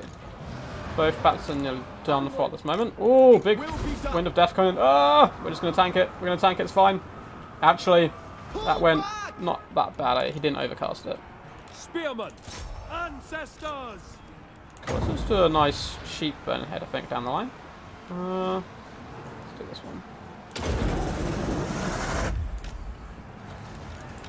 Ulfwan Mage. Going.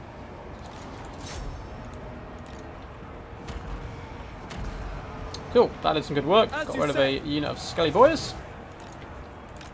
Looks like it's some units in the back line. Let's actually use these guys. Wielder of the Winds. Setting forth. Setting forth. Let's try and get some breath attacks going down the flanks. Trying to use my dragons pretty conservatively so far.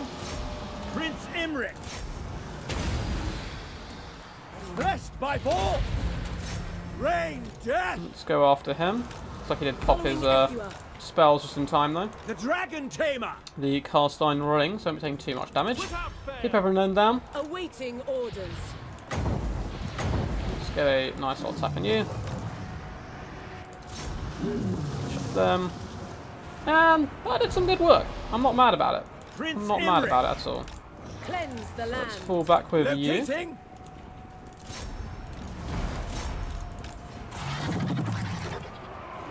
A glorious challenge! Get up in the sky.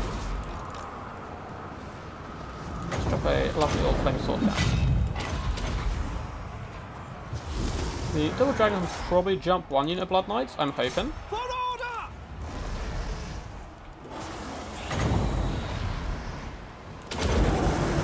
Scary stuff for my opponent. Yeah, the Blood Knight's getting jumped. Prince Imric! Prince Imric doing what Prince Imric does. Looking good.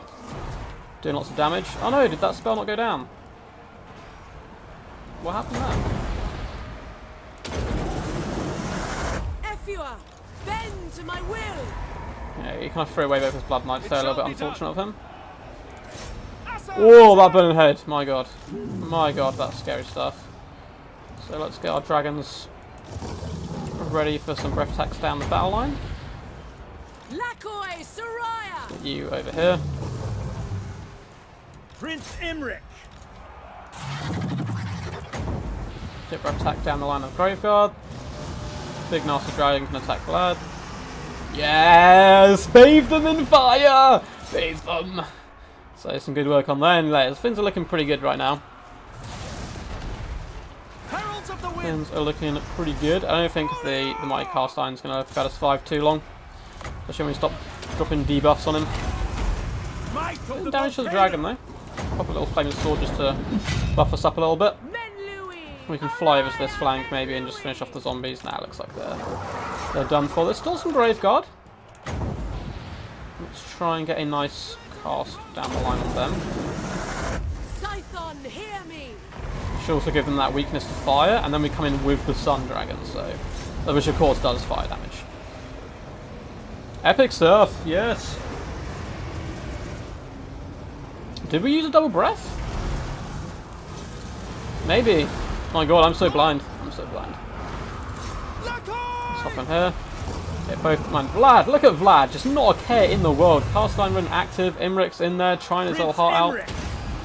Gonna buff our little dragon horn, little Vuvuzela. Keeps saying he sent a message, but he hasn't there. It's fine. Okay, now your buffs are gone, boy. We're gonna show you how an elf does it. So he's gonna be healing up his Graveguard, but I don't think they've got too much left in them realistically.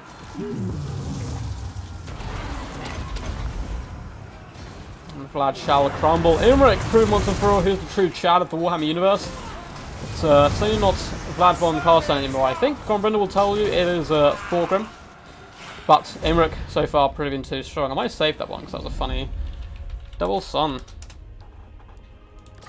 Sun Dragons are fun to use, you never really see them. But yeah, my god, 213 kills, only 1,000 damage value. It is the cheapest dragon though. The mage, 2,495 damage value. Imric not doing too much, but again, he was pretty much full health at the end. Sovereign Guard held the line relatively well, likewise the Phoenix Guard. Butchering those Blood Knights, 1,666 damage value, 1,865 there. The Heralds of the Wind didn't do too bad. I mean, they just shot Blood Knights all day, which is fine, because they're, out of this build, I didn't even see the two Necromancers, to be honest. Out of this build, the only thing that really threatens the dragons, in like where we can't escape and kind of hit infantry and stuff again, is the double Blood Knights. So getting them off the field, like no damage value on both of them, is really key.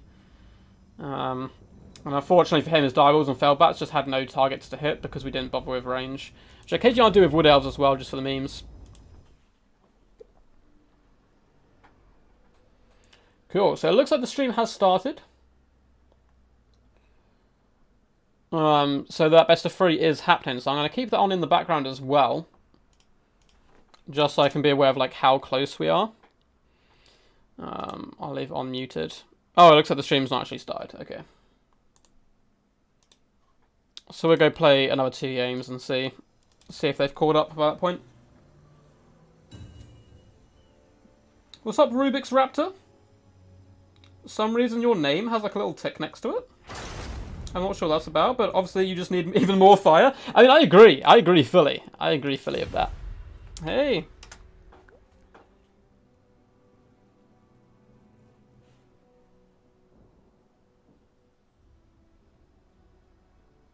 This is a fun game. I thought it was a fun one. Simon Spaghetti, not a fan of the elves, it would seem, which is obviously understandable from his Derry point of view.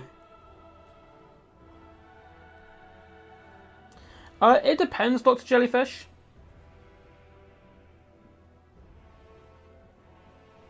I would say.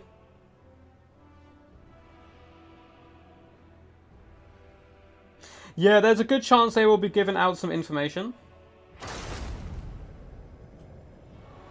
Oh, looks like my opponent's left. Ducky, I want to train some ideas against your Lizardman build as Britannia. Will you be free on days to give some matches? For sure, man. I'm going to be busy over the weekend because I am working Saturday, Sunday. I may be free Monday, if not kind of Wednesday, Thursdays tend to be the best days for me. Yeah, they're giving out keys. Yeah, I think it's from being verified on YouTube. I have no idea. Well, enjoy the tick, man. Enjoy the tick, Rubik's Raptor. Glad to have you here. No honor amongst elves, apparently. Those pesky algae. We can play some dwarves at some point. Yeah, with the fact they're giving away some Steam keys would suggest maybe something will be dropping. But it does seem strange. I mean, like, I'm all about the multiplayer scene, but the campaign scene is far bigger for this game, as far as it goes. So it'd be interesting to see if they drop some news on a multiplayer stream rather than some kind of like big campaign one. We have a TTR coming in with a Beastman picture as well. So we're good dwarfs.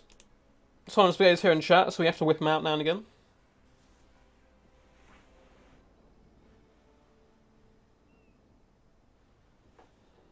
You get that ticket if you're verified. Okay, cool. Cool stuff. Oh, so as in, like, you're a verified YouTuber. Well, if so, man, what do you do? I'll definitely go check you out. He may well stick with Beastmen here. If he does, we're going to, of course, bring the Chad Fulgrim to the battlefield. Which is a pretty fun way to do this. I think Felix can be solid here, but the Double Master Engineer is equally very talented. Boop, boop, boop. Add on the fiery rings.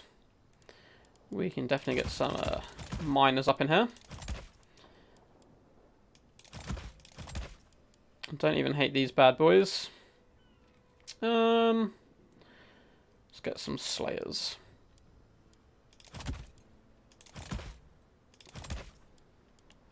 Yeah, something like that could be good fun. Minus the blasting charges to kind of grind down the enemy. Likewise, the iron breakers. One thing we can struggle with here is Bestigors.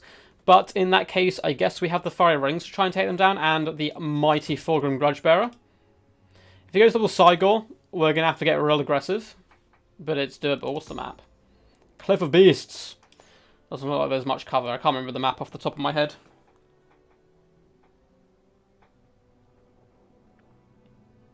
Mostly armor and whatnot, but I have a huge soft spot for Warhammer. Well, man, welcome to the Warhammer community, man. It's a really fun time. Like, the multiplayer scene of Total Warhammer, it keeps evolving, and that's what I love about it. Like, the meta will change from month to month. Ready? Let's rock and roll. I'm actually not 100%. I've heard of armor, but I don't know what the acronym stands for, I'm afraid.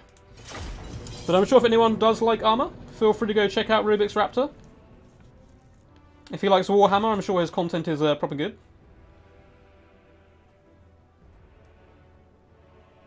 Ballsy, says Silent Spaghetti. Well, you think I should have cut one of the Iron Breakers? Oh, cut one of the Slayers for Iron Breakers. I mean, a dwarf, when he takes the oath, the Slayer oath, and he needs to get vengeance, you just gotta do it. You gotta go for it, and you've got to bring as many Giant Slayers as physically possible. And I think they're, in the back of my mind, they're kind of there to help take down chariots. Now, Iron Breakers have really good mass, so they can actually ping in chariots relatively well. What is your take on hammerers in this situation? For those who don't know, Silent Spaghetti is a Dowie main, very good and respected dwarf player in the community, so I'm interested to hear your feedback on this. Very interested indeed.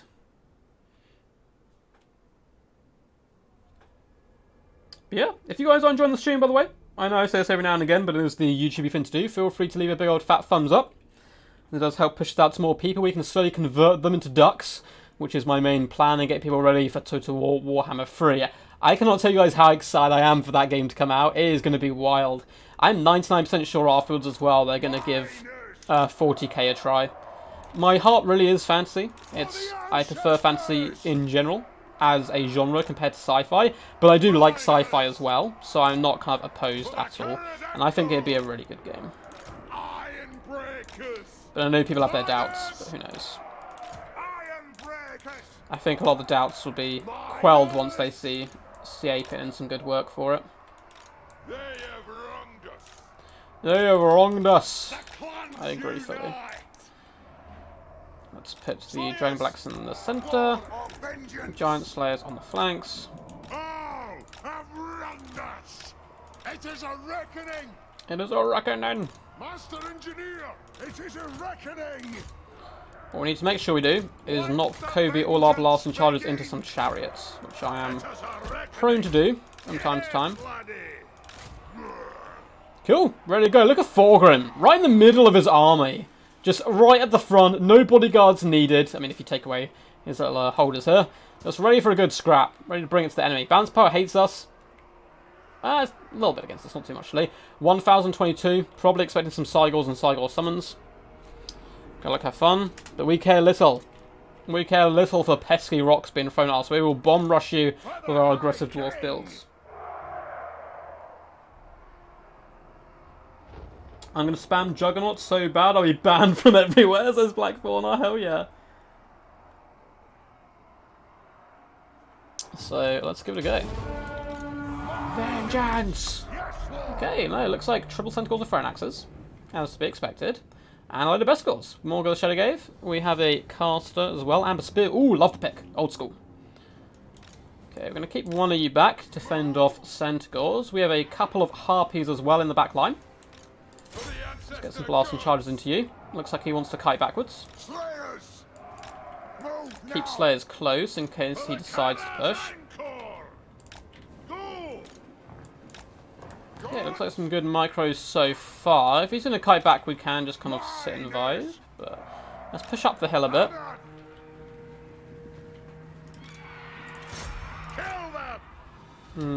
What's your range? Yeah, you can go over there and start shooting. Start popping some chariots. Oh, he's obstructed. Well, there's one problem with the engineer. He does love a cheeky obstruction. So the miners can throw blasting charges into the gore hoods. Just get rid of some of that chaff.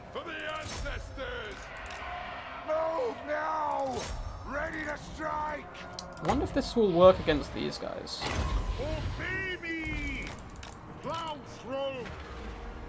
No, it did no damage. Okay.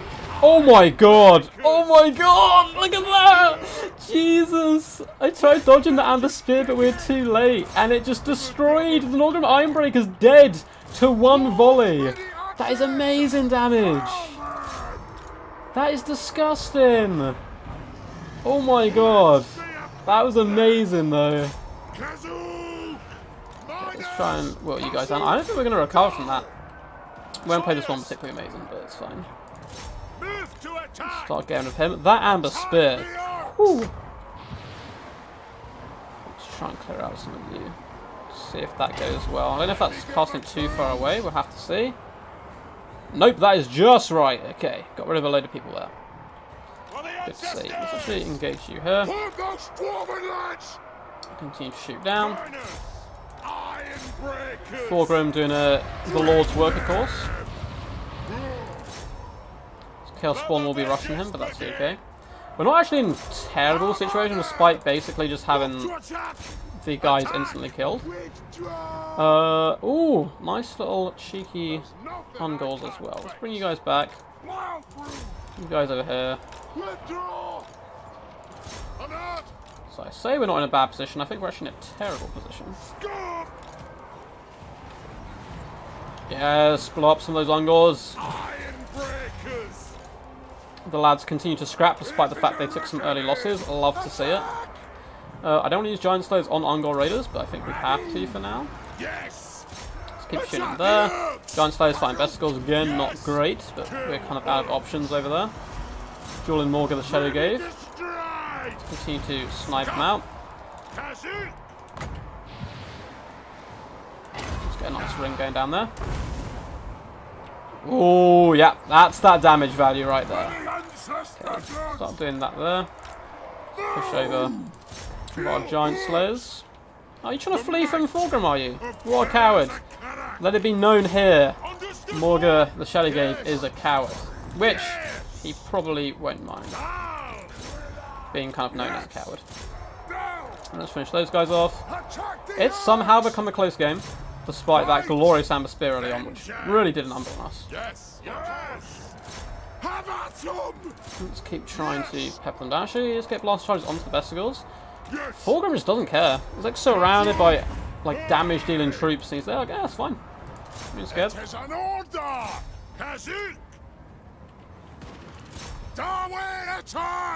keep up the pressure there.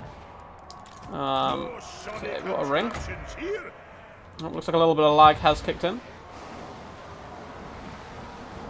Let's drop it along the line. Get out there.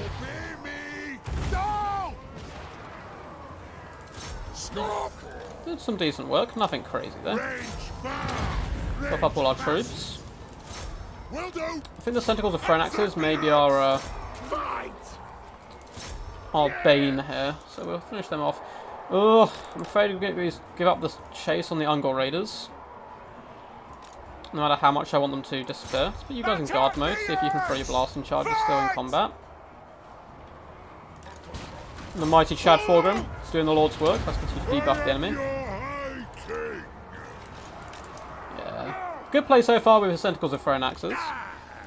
Disappointed our fire rings basically do no damage to them though.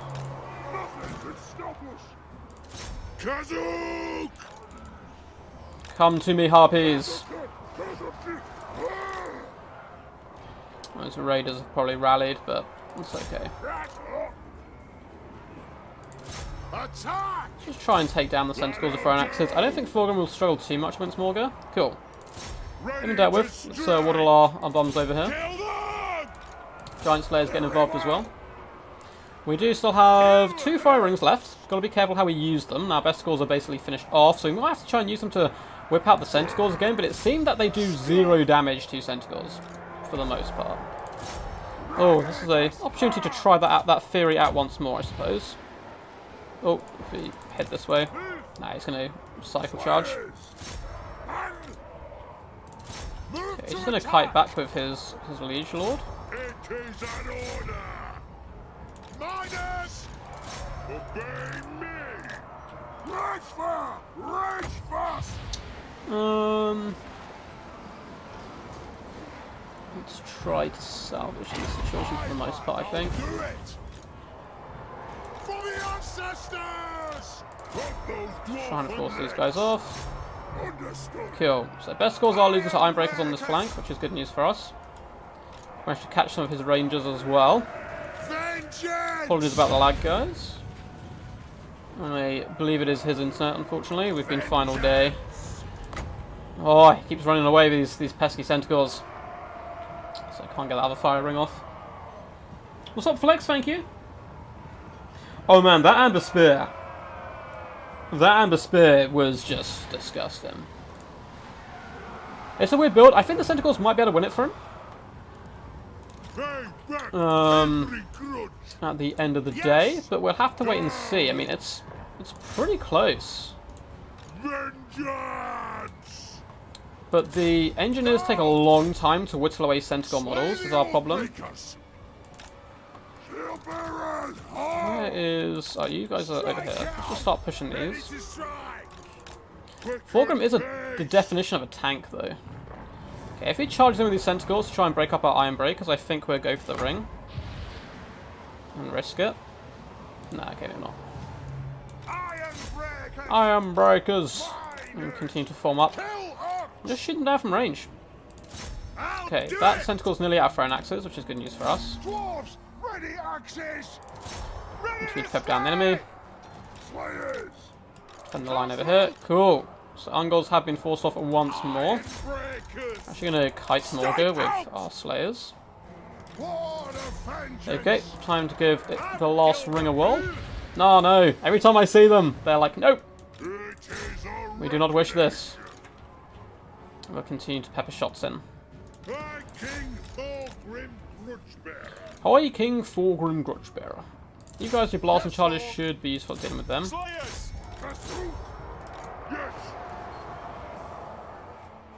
You may have... Yeah, okay, let's continue to chase these guys off the field with our beat up Iron Breakers. We just don't need that kind of drama in our lives.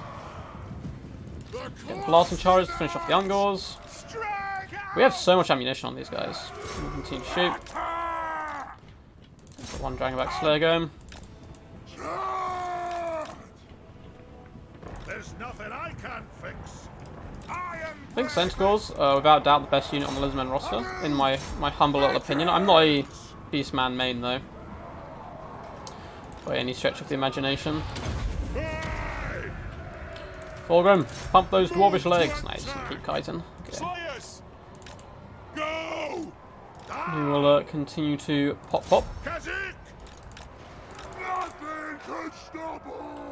Bounce power is pretty even right now. Vengeance. Miners, use break these troops. Fulgrim, come back and duel him. Looks like he's coming after my glorious Master Engineers.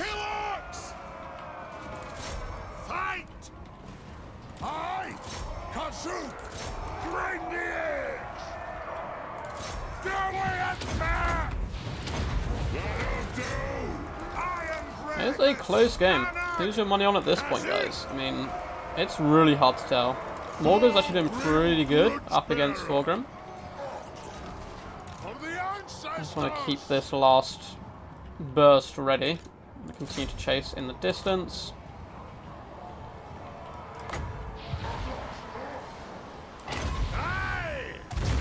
Let's see, does it do anything? It does like a tiny amount of damage, but it seems like it's really only built for infantry. There is no greater authority. Get the Mars Engineers on there as well on top of Morga. Man, this has been a scrappy fight. Did I just say they're the best unit in the Lizardman roster? Oh, I'm so bad. I'm so bad. GG's, man. GG's. Oh, let me save it. That was a Amber Spear. I may actually cast that one at some point, because that spear was disgusting. That spear, man. 1.7k damage value, and considering the Brace Charm got sniped out very early on, that was a lovely display there by him. Tentacles of Thrown Axes, good all-round skirmish by my opponents. Very frustrating fighting those type of guys, but Chad Thorgrim, 1.6k damage value. Engineers, 1.4, 947. Miners as well, oh my god, one unit getting 1,000 value. The Slayers, 1,000, 1.3, 900. Not too bad considering there's a lot of enemy range on the field that we had to take down. Iron Breakers as well, one performed really well. The other one, oh my god. Norgrim Iron Breakers, which are a hugely expensive unit. 282 damage value. That's not good stuff. What matchups would you say Master Engineers are worth taking? I've been taking them against Undead sometimes, but not sure where else they'd be decent. Well, Sergeant Box, yep, up against Undead, I like them quite a lot. Fire Ring can do wonders there. But in general, any matchup where you have to face chariots, particularly single-entity chariots, such as Bray Shamans, Nobles, I think the Engineers always have merit, because they will just chip away with those rifles doing some really nice long-range damage. But yes, yes.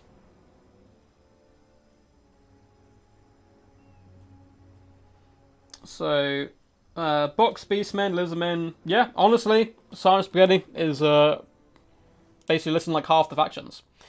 So, it looks like they only started streaming 20 minutes ago, so I'm assuming they're still in their first game. So we'll hop on and do one more game quickly. I'm just going to turn my lot on, guys. I'll be back in literally half a second.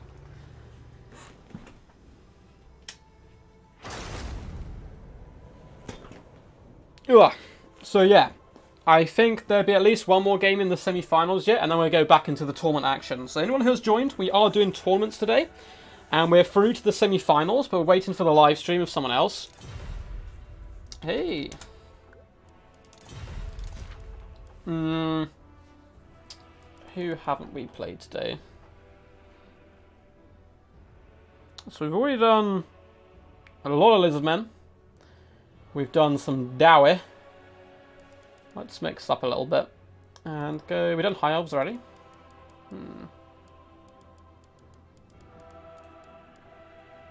No, we could go Beastmen.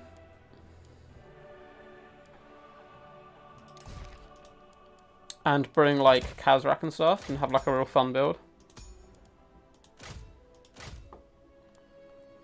And just go real super hardcore in the Sentinel department.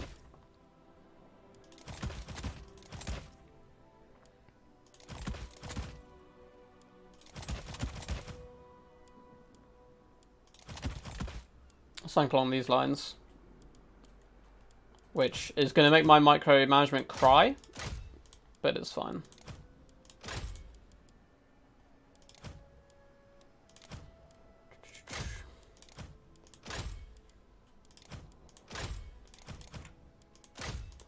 There we go. Beastmen, yas. We shall indeed lead the force of the Beastmen. The moves! Oh, we'll do Eshin. We'll do Eshin. So up off this one, we'll do some Eshin, man.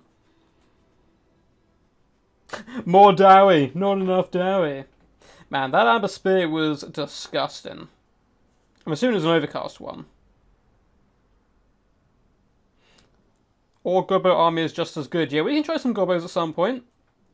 So after this one, we'll go full Eshin if it's not ready for us to play in a tournament. I mean, if you guys want me to bring full Eshin in the tournament, I'll do it. But I think our opponent is actually in chat right now, so if we scheme too much, he may suspect full Gobbo and full Eshin builds. I want to say it's... Does it just double the Winds of Magic when you overcast Amber Spear? I assume so. Ready to rumble. Moo! They scream!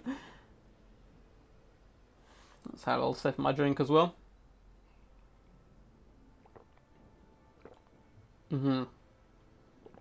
That is the good stuff. Master Engineer carry game. Man, Master Engineers was something that I believe was Sergeant Spaghetti himself put me onto in that matchup against Beastmen, and they work wonders. I've just realised we're an idiot, by the way. Which I know I should have figured out a long time ago, but we have no caster. Let's go. Let's go wild.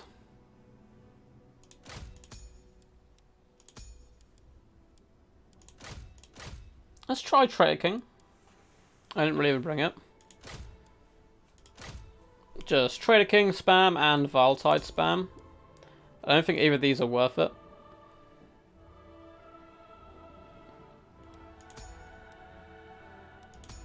Cool.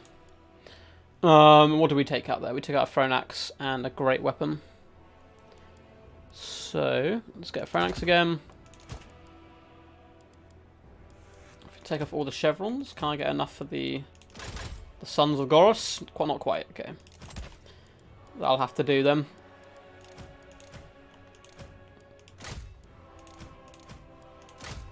Oh, the 0 gold build. It was destined.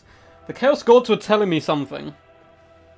They were telling me we needed the Bray Shaman, and then it happened to fall into a perfect 0 funds. So good luck to this guy. Seems like he's got pretty decent micro, so it should be a fun one. Empire with War Wagons only. Oh my god. A full Empire kite build would be pretty fun. 4 Hellblasters, 4 Hellstorms and Rifles. We can try it.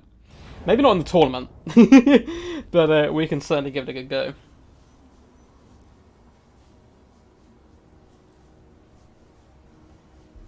Here we are on the glorious worst map in my player. Or one of the worst maps, I think, on the Quick Bow. I mean, the altar looks sick, don't get me wrong. This looks very cool. And I love the work they put into it. And I think for a campaign map, it's fine. But for a my player map, I actually hate this map. I despise it. There's one more as well, which is the triple layered map, which is also a bit of a problem. It looks very cool, and it's a cool idea, but it makes fights on it really hard.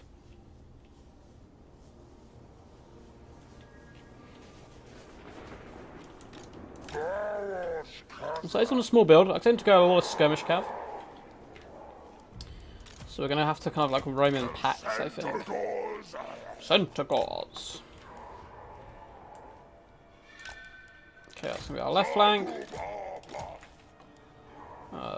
That can be the right side. Actually, let's put you guys like that together. Keep one behind me, in case he has gone for a static line.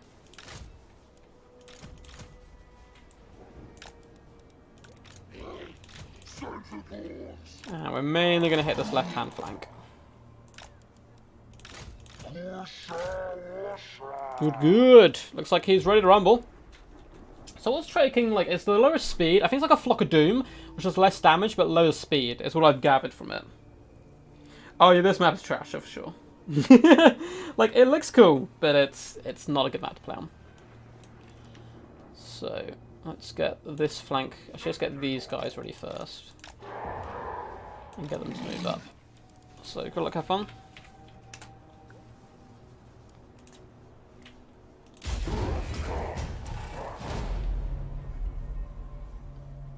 And we're gonna have to push over this brow straight away and get into the face of the enemy. Now, if he's got like a Black God and Agarond, it's gonna be tough. We're gonna have to really keep our Throne Axes alive for the end games. Oh, he's deployed all over that side too. Well, that's a big problem. That is a big problem indeed. We have a Master as well as Marathi, who are going to be very good here. He's got a Bolt Thrower, no way. Okay. Bring you guys over here. We're just going to start bringing you guys all this direction.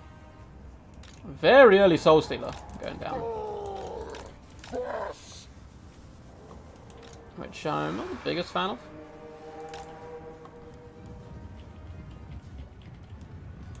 Okay, Okay, we can just try and crumple like a couple of units there, I think.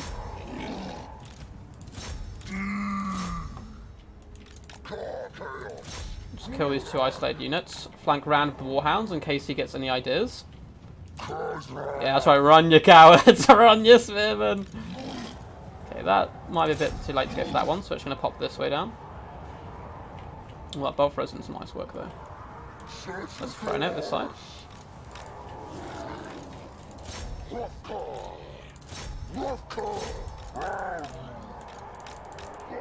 spread out with you.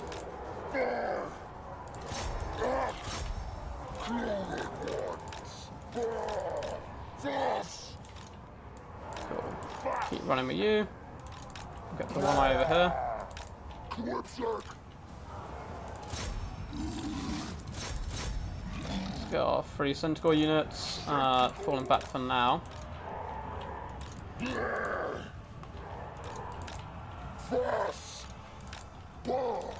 Let's get a big fat Voltide going down there.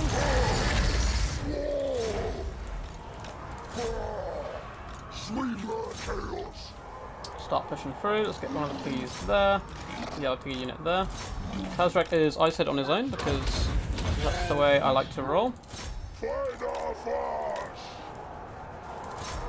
Oh no, if we get Kazrak assassinated, that could be a big problem. Let's try that to get him out of it. So everywhere else is going pretty good, realistically. Like, Shades are going to be gone, Bolt Throw's gone. But, oh, we threw Kazrak.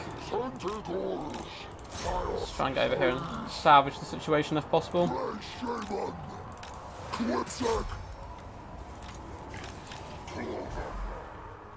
Where are Warhounds? They're all chucking themselves on the line.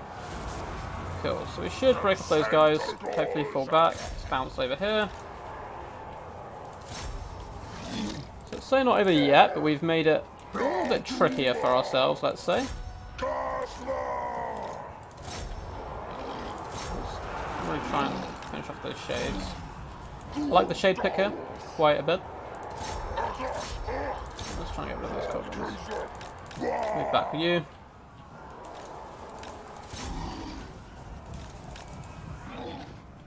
Cool stuff. Looks like he was still chasing our lord, who was actually broken for a little while, which is nice for us. And let's start getting rid of the Blackguard. Let's start hitting isolated units if possible. I haven't used too much magic yet.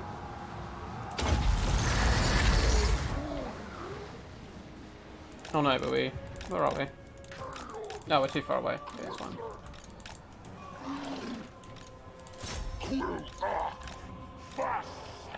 We can use our Warhounds to try and chase off broken units a little bit better, I think, and then pop that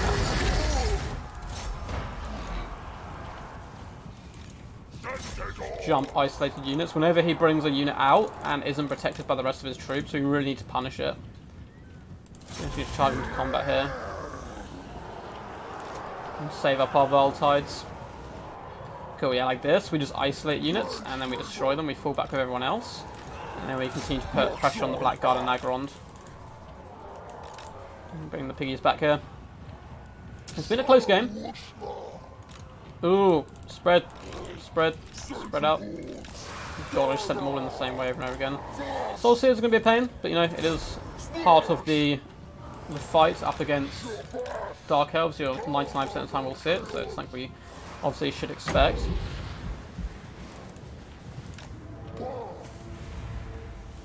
Let's get all our guys nice and lined up.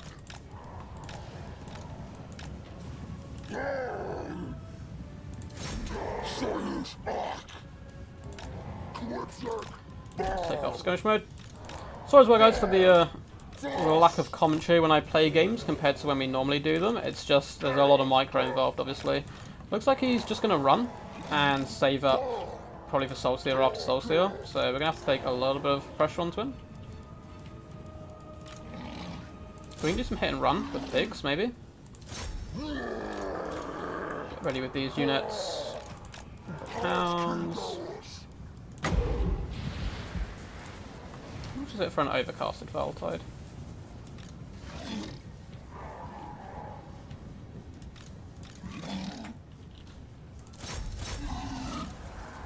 those guys. Is he coming for an assassination attempt? He is. Interesting. Okay.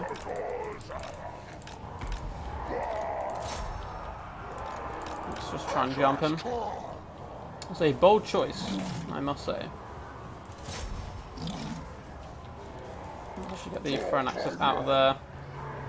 Everyone else just try to break the master.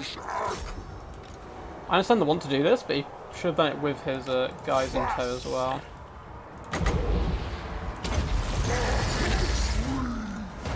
Oosh! Big damage coming in there. Yes. Break him! Break him! Blackguard. It's all 52 models. Pretty scary stuff. The master is going down now. Let's let loose the dogs of war. Get some centicles over here as well as some piggies. Just try and pin back the enemy for a little while. And then we'll do a hit and run with them. So boop. Into the enemy. Then we'll fall back. Brave Shaman can come in once more. Centicles with throne axes. Let's just get you pepper in them. Big nasty soul stealer probably is going to be incoming. It's quite hard to see on this map as well. Cool. Master's down. That means Marathi will follow shortly. Get you guys back. It's a messy fight. Let's pull out of it, I think. Just keep one unit on the master. Keep whittling these guys down. And then we'll jump Marathi when she comes free like this, just away from her troops. GG, man, that was a good one. That was a ton of micro. The fail stealer. Man, that was a good game, honestly. Another great game versus same dude. That was a fun one. 1.2k, 1.1. Yeah, the full cav build certainly did pretty decent. I mean, throwing Kazrak, of course, maybe isn't the best way of doing it, but 1.8k Brave Shaman certainly performed rather well. Just overwhelmed a lot of his troops. Marathi did good though, 2.5k damage dealt. And that's some good stuff. Hi there, Rebecca War. I can't stick around, but I wanted to say hi and hope you're doing well. Thank you, Zach. If you do come back and watch this at some point, always glad to have you involved, man, and popping back up and saying hello now and again.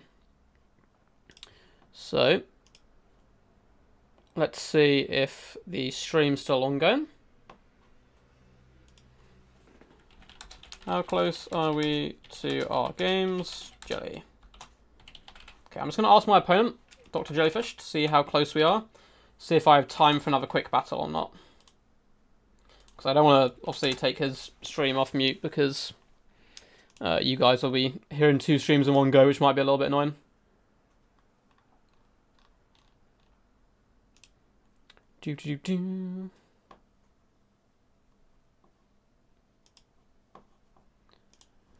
And we'll figure out if we're going to hop into another quick battle or if we're going to hop straight into the semi-finals of this tournament. Who would you like me to play in the semi-final? So we've got cool so far, and write these down so I know.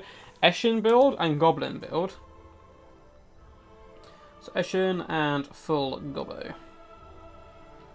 Two suggestions so far. Dr. Jellyfish is a very good player though. He is a Lizardman main, I think. Or at least he's played Lizardman against me quite a few times, so he certainly knows his stuff. It's always tough to take down a fellow Dino Boy. I'll message them in Discord as well.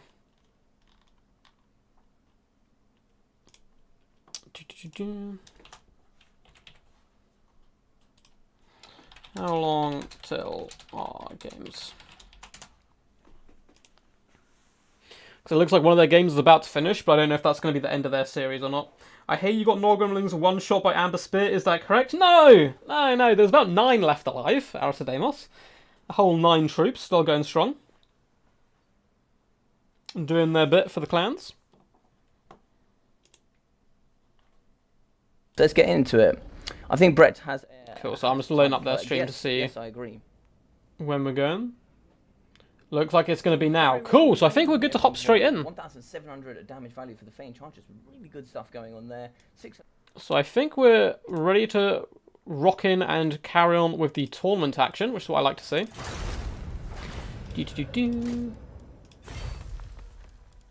Battle Mania, there it is. Let's join in. I think they're doing the breakdown of the previous battle, but... Maybe just do a battle real quick. I don't know if we've got time, I'm afraid, because I think their ones are over. So here we are. Be'lakor looks like it does pass on to the finals. Taking down Palpatine. So no, one DBD member has fallen. Another shall rise to take its place there. We're going to be hopping in, trying to take down the enemy. Yeah, so we managed to win the battle, though, which was surprising. I'm actually very quickly going to save the other one as well. I can save my autosaves. Because that was a fun game. Against the same opponent twice. Twice against the same guy. So let's hop into here.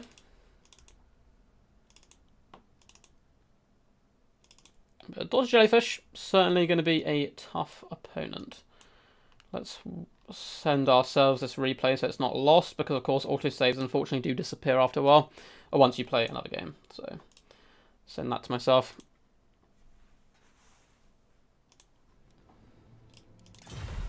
GG's! All asking.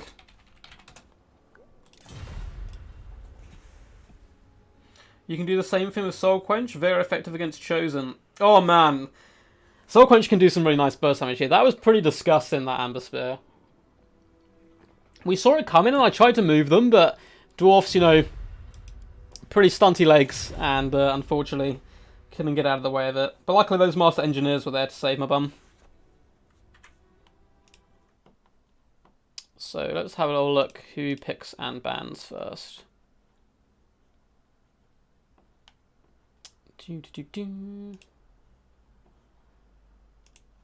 Yep, looks like I've come off the challenge page. So let's find that. I'm assuming it's best to free the semis. I'm pretty sure. So it'll just be the pick and normal ban. So I guess it doesn't matter that much if we can't find the link. Dr. J to ban and pick first. Cool. Cool. Actually, I will get up the thing just so we can see maps.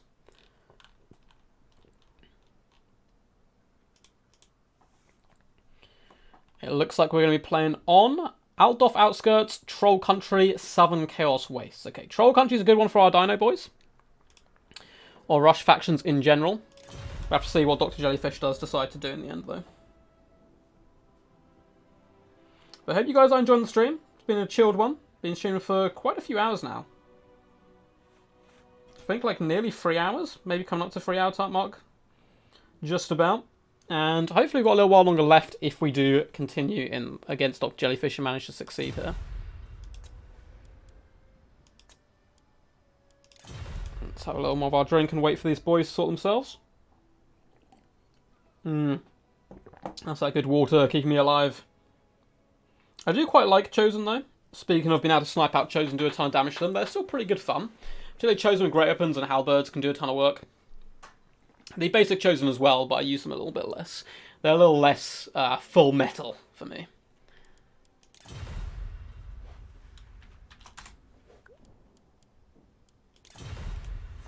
Also get up our screen blocker, of course. I trust Dr. Jellyfish not to obviously see anything, but I guess it's quite a nice surprise for you guys as well. To see what I've brought all of a sudden. I'll go Lizardman, Ban Vampires, and Tomb Kings. Okay. Okay. Not banning Skaven. Interesting.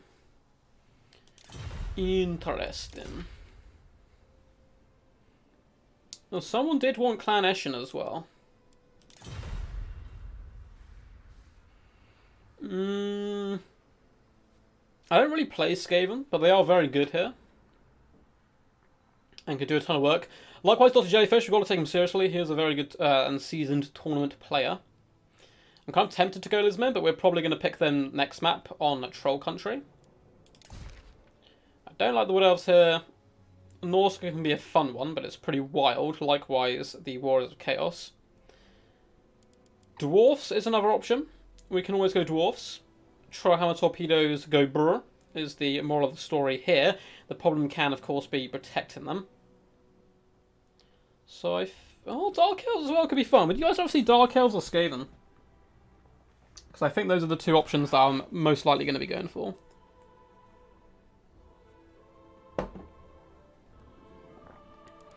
Because Dark Elves, what we'll do is, like, we'll probably get like a static line.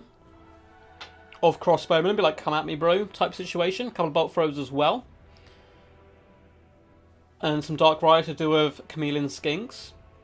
But... it's a toughie. I think we'll go Clannish. Someone was asking about them before, so... Skaven... Yes, yes. So you're going to bring the Death Master, of course, because he's very cool. We can actually mix it up and go Master Assassin. Because the Master Assassin has some pretty cool stuff, like Lumen Dread. So I think we might bring him to the fray instead. Subfaction? Yeah. Of course we're going subfactions. Oh, Gorich could be rather tempting as well here. But apart from that, we will have a little bit of Eshin in us, but I think we're also going to bring some of the Beastie Boys.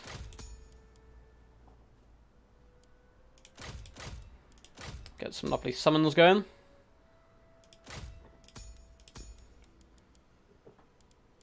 Let's go Mortars for some long-range firepower. Teeth Breakers as well. Can do some good work. Colour Poison Wind Globadiers. Pretty disgusting stuff. We bring some fun though as well. Anti-infantry though. Ooh, if you guys are anti-large, I'd certainly be bringing you to the fray here. Let's get a nice long line of Skaven slaves as well. I think a Doom Will's in order. Help clear out Skinks. He's probably going to go very wide, which is what I would do if I was in his position. Oh, it's very expensive though. Very expensive. Who knows? Yes! We won't go full Eshin, I don't think. Oh, we can do. I just don't think it'd be very good here. But we can go, like... If we go full Eshin with it, it has to be Deathmaster. It doesn't make sense not to bring him. And then we go something like an Assassin.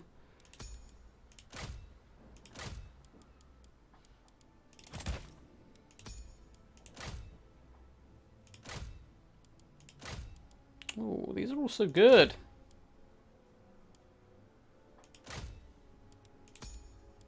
Let's bring that as well.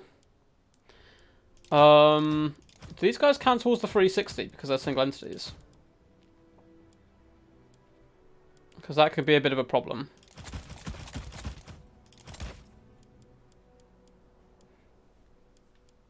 I'll have to check the banner rules before we submit the build.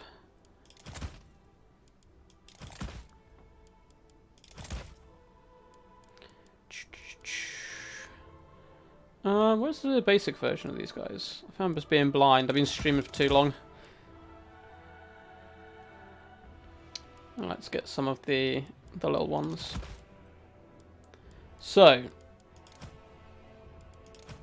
you have 360 shooting, I believe, right? The assassin. So that's one. Do you guys have 360? Don't know where it says. So I don't want to accidentally break the rules here. But I'm pretty sure they're 360 shooting, right? So 1, 2, 3, 4, 5. Don't think you are 6, I think.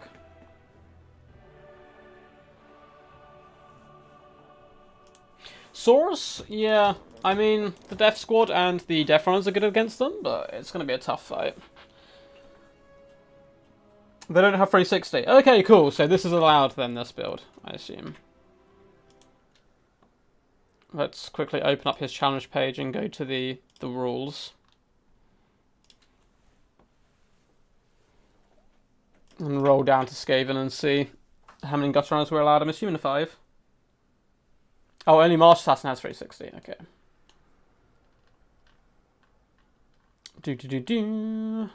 We will be on the way in just a second, guys. Just going to be double checking some rules.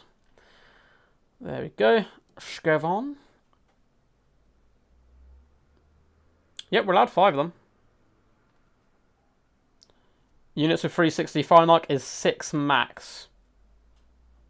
But 1, 2, 3, 4, 5. Even if he does have it, or one of these two have it, that's 6, so that's fine.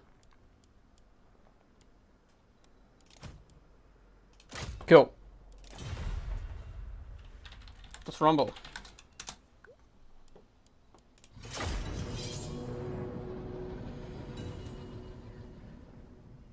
Let us rumble. So here we go, guys. The first game in this best of 3 semi-final. Ready to slay some enemies. And hopefully get those amber spears out of our brain for the amount of damage they did.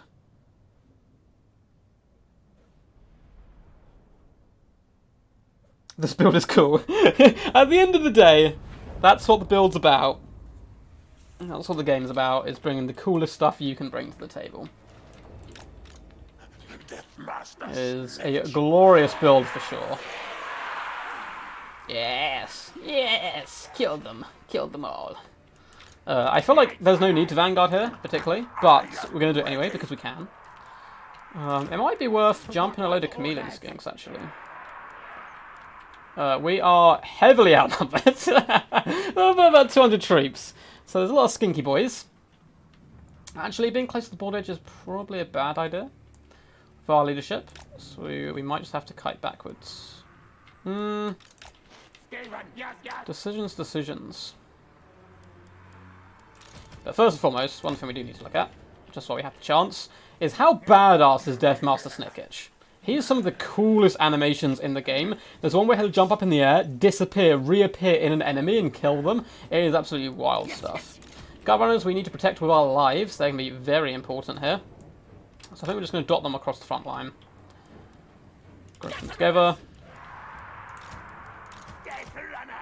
These guys can be our main battle line. Here to destroy Saurus warriors, hopefully, fingers crossed. We need these guys in reserve as well, ready to tank down any of the big dinosaurs that are approaching us. Double Assassin Core in the middle, and we have our little Sorcerer.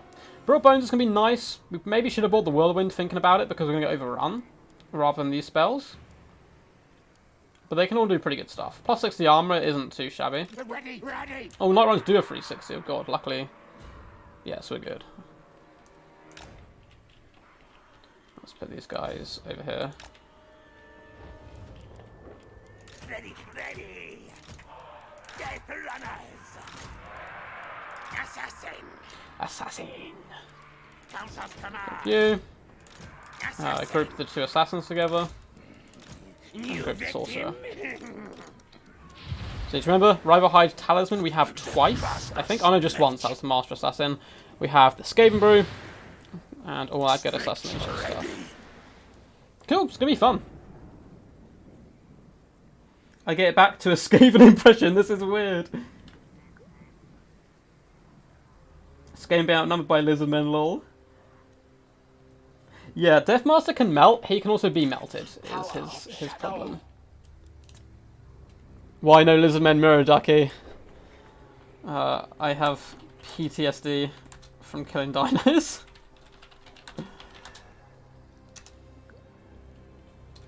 Good luck, have fun. It's gonna be tough. It's gonna be a tough one. Oh man, Gorons with Chameleon Duel could actually happen very early on. I'm very scared of cohort skinks with javelins here. They're gonna butcher our entire army. Looks like he's ready though. Which is why I probably should have bought the Whirlwind if you could bunch them up around something. Cool. Let's go after that solar engine there.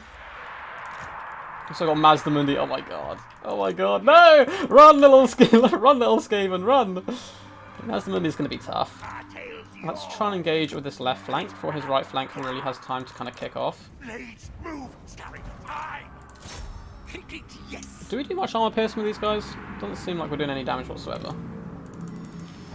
Okay. Let's get our triads over here. Both you as well.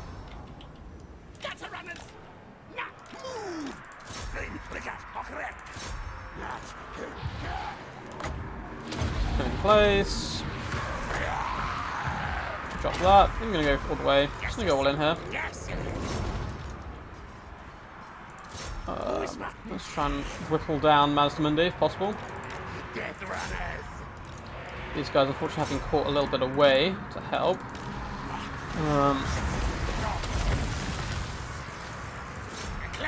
nothing. Let's just go all in with everything. Get a runners! Take charge! Mazdamundi, you run, you coward. You know what you've done. You know that you should flee before the might of the Skaven. Yes, yes! Can't believe those words came out of my mouth here on stream. Let's go after them. Move, run! Yes, yes. Get you pushing through. Yes, yes. Get a runners! There's a lot of big nasty flyers coming our way though. Now, ready, now. Oh god. Run!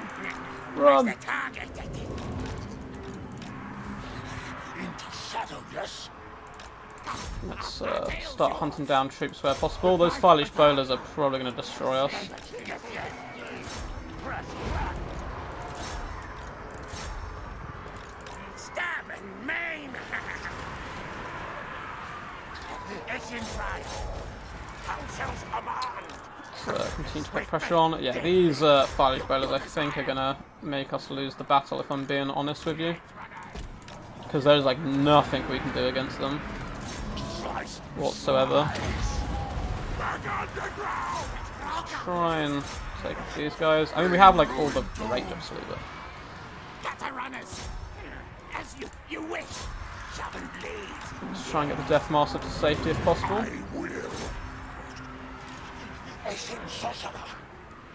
Retreat! Retreat! It's not looking good. Mazdamundi's healing up as well. Good orders. Okay, let's actually go after Mazda again, I think. Well, I shouldn't get him surrounded by the enemy.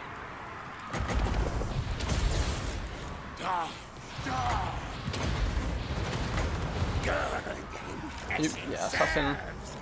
No, don't do that. Get the assassin out of here. Get you guys back. Night runners.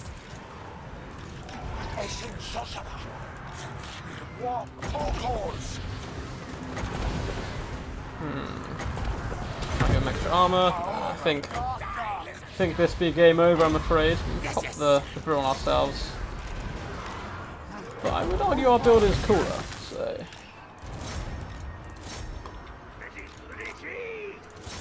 If we had actually managed to assassinate Mazdamundi at the start, I reckon we could have won. I reckon there was a chance.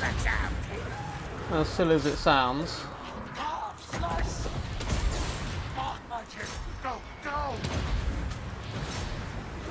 I think maybe there was hope.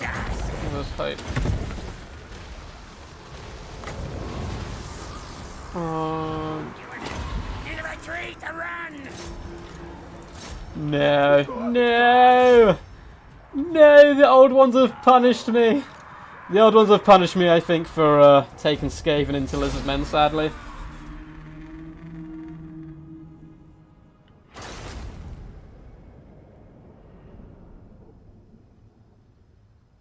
Yeah, Logic's streaming as well, man.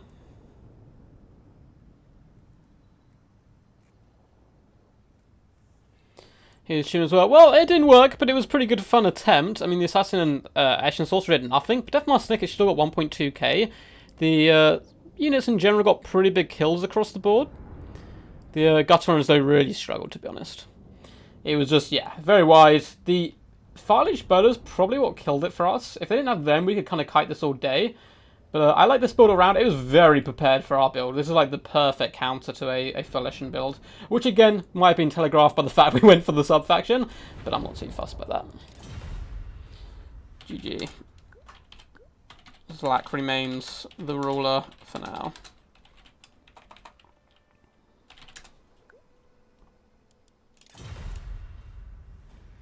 But GG's indeed. Guess it works better for High Elves. Was fun though. Yeah, it was still fun. I still had a good time with it.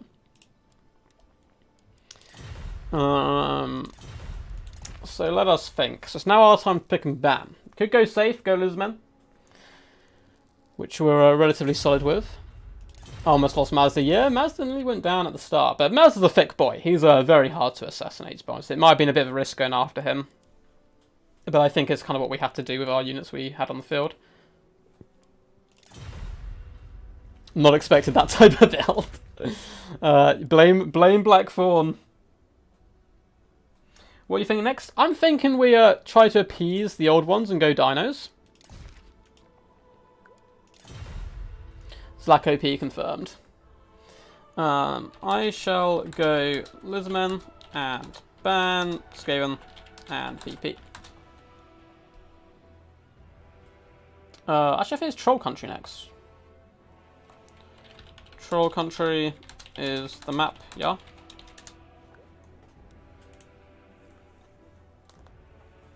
Oh, we may whip out the full gobbos.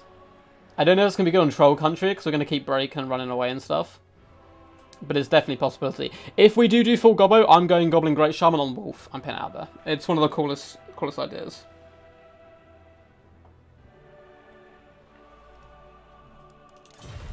It's that little sip of our drink while they figure out what the map is.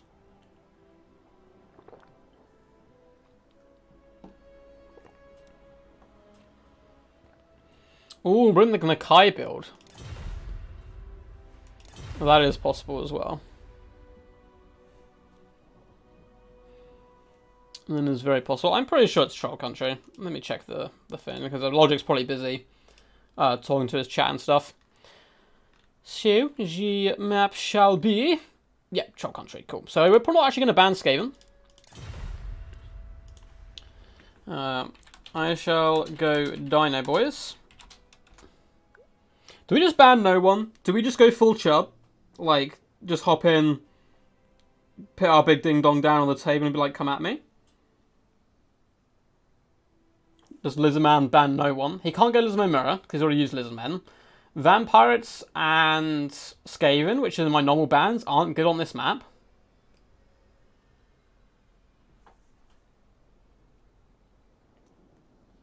Can I just... I will leave if I see Grom. I feel like Coast won't be bad on this map. We're just going to rush him. It's Troll Country, it's very small.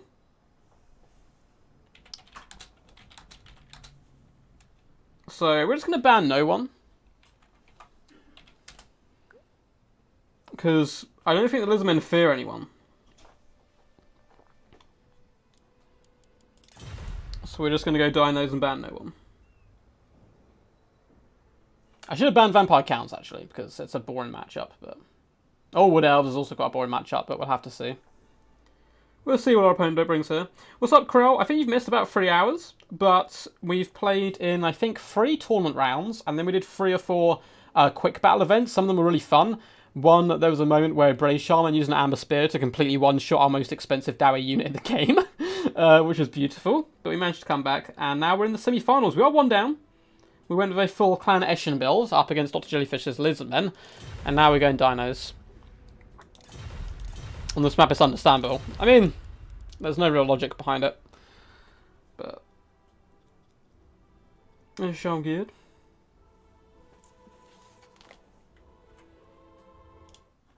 Let's just quickly check something.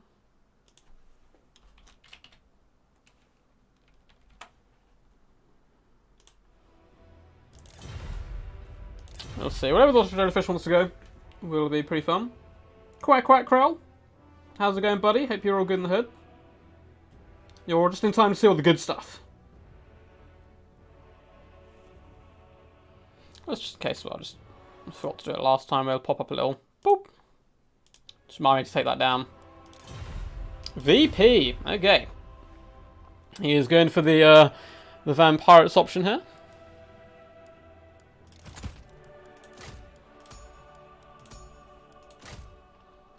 Which is fine by me. I don't really play this matchup too often, so it's actually kind of fun that we get to play it for once. Because it's something we never see.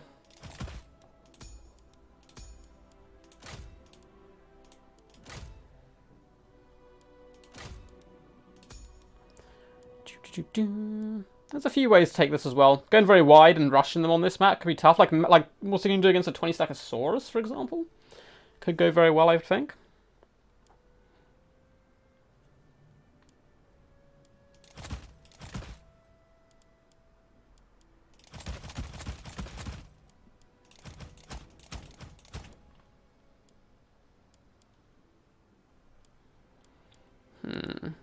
probably expecting Luther Harkin. I think is going to be a big pick for him, particularly on this map, because Count Oculus really isn't going to cut it too much. So let's think.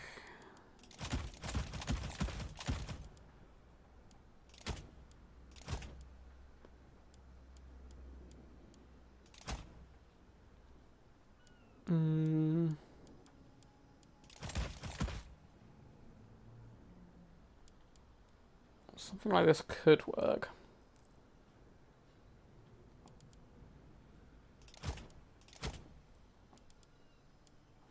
Let's check the banner rules quickly. Make sure that we're allowed this many units. For the dinos, I should know because I bring them so much, but again, this is a matchup you don't really prepare for too much. Max 4, cool.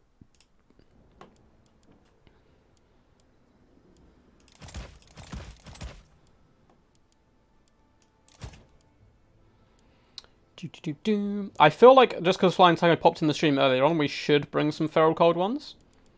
Despite how bad I think they are, but I'm not convinced.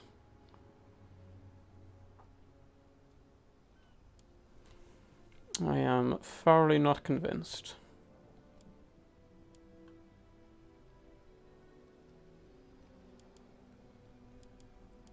Let's go for one of you. Cool, it's a fun build. I can guarantee you guys are going to like this. Oh no, Taco is here. Oh no, do we do it then? Alright, let's change that round. Hang on. Gonna get an extra unit in here quickly. 1, 2, 3, 4, 5, 6, 7, 8. So, Taco, but basically what you've missed is we did a load of quick battles. We're through to the semi-finals of the tournament. We lost the first match because we went a full Clan Eshin build up against Lizardman and kind of just got run over a little bit. But now it's our turn to go Lizardmen. We picked Lizardmen. We banned no one because the old ones do not fear petty warm bloods. Although we're up against the Vampire Coast as well, which is, you know, to be expected. It is the best counter. So let's upgrade all our troopies.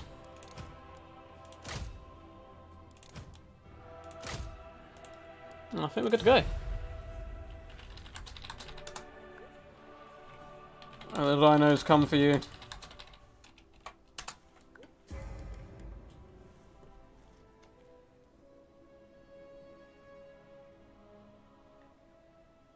The Chad no ban tactic, yeah, that's what we went for.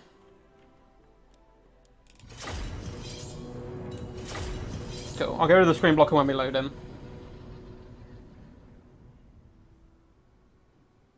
Yeah, man, don't worry, the whole thing will be uploaded, Krell, so you can always check back later on. It's all about the intimidation. It's all about getting in the mind games of going Lizardman and bowing no one. Versus VP, they are good versus scurry dogs. They can protect your chameleon skinks. Well, I actually took out my only unit of chameleon skinks to include the feral cold ones. They don't really fit in with my build, if I'm being perfectly honest with you. But it's okay. Our build is pretty gangster, to say the least. Let me quickly get rid of the no peeking sign.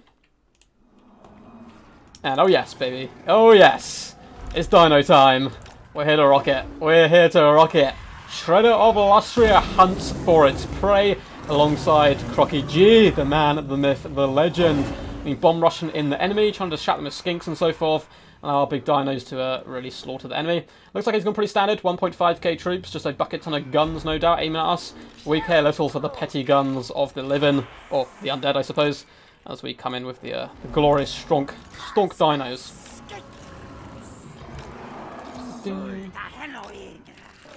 Let's group these guys. Look at our pretty ones as well, feral cold ones.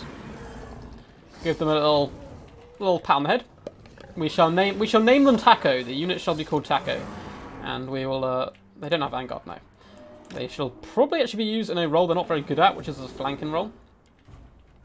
Just because Taco's actually managed to make them relatively decent, uses like a help in the front line, but in this matchup it's not going to matter too much.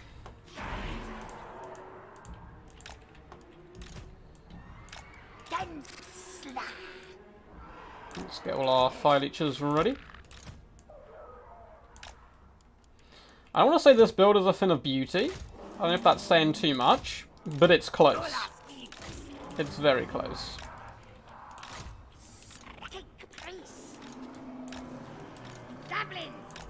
Javelins. Cool. We're going to do the traditional Alexander the Great tactic. Just punch him in the face and see how that goes. We do have a Skink Priest. Pan Impenetrable Pelt is going to be rather useful, getting our big boy into action. No healing, because healing is for cowards. So coming instead with Flock of Doom, Transformation and so forth. No slans needed when you have the mighty Crocky G. Lol, it will be fine. Oh well, maybe I'll take the Freezer statement back. Why? Because it's cool, man. Plus, it can actually solo like any of their lords, any of their big monsters, and it'll be a bit of fun. Good luck, have fun, dude.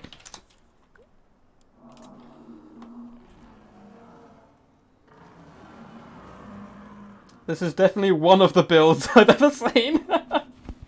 Oh, your pat and neck rubs. Oh yeah, you got to give him a little. Just get him ready for battle, you know. Just a little neck scratch as well. Of course, Grimlock already knows he's my favourite, so.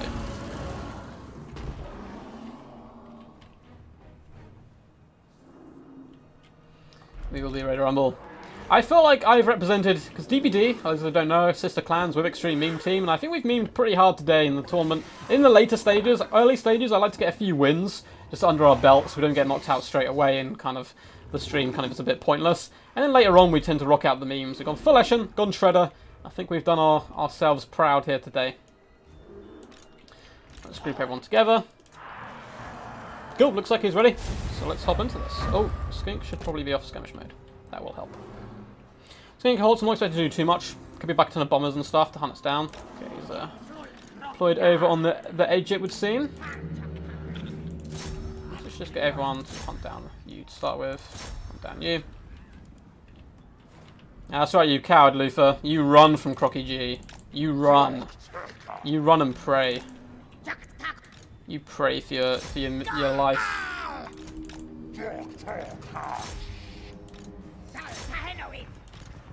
Let's start flying over as well, so we can do some bombing runs. Let's get all the way through. Crocky G just gonna get super aggressive here.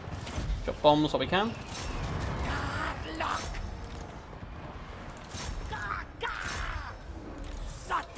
Yes! Madness is among us! Feral Cold Ones! Into the action, I tell you! Let's get one of these up. Let's continue to bomb.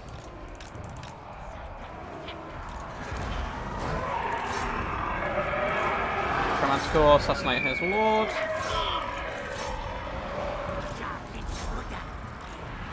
Let's go over there. Work. Just keep pushing through. Doing damage where we can. Cool, we're kiting around as well. Cool. Well, it's not going too bad. We need to get our little feral boys in action. Just keep pushing with the Skink.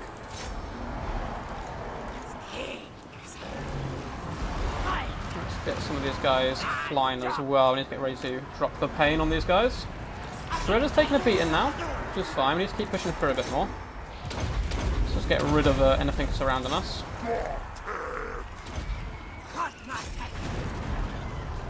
This guy's over here. Get you in the action. Shredder's continue to push through. Oh, Shredder is rather low though right now. Rather low indeed. Let's get you guys attacking bombers. All priests need saving. Pop that there. Crocky G, you need to be moving up, buddy. Let's get assassinating.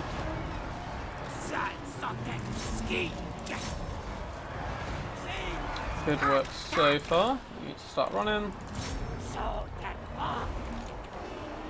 Looks like the Shredder is going to be biting the dust, which is going to be a problem. We're starting to suddenly run out of troops to hunt down all these pesky little guns.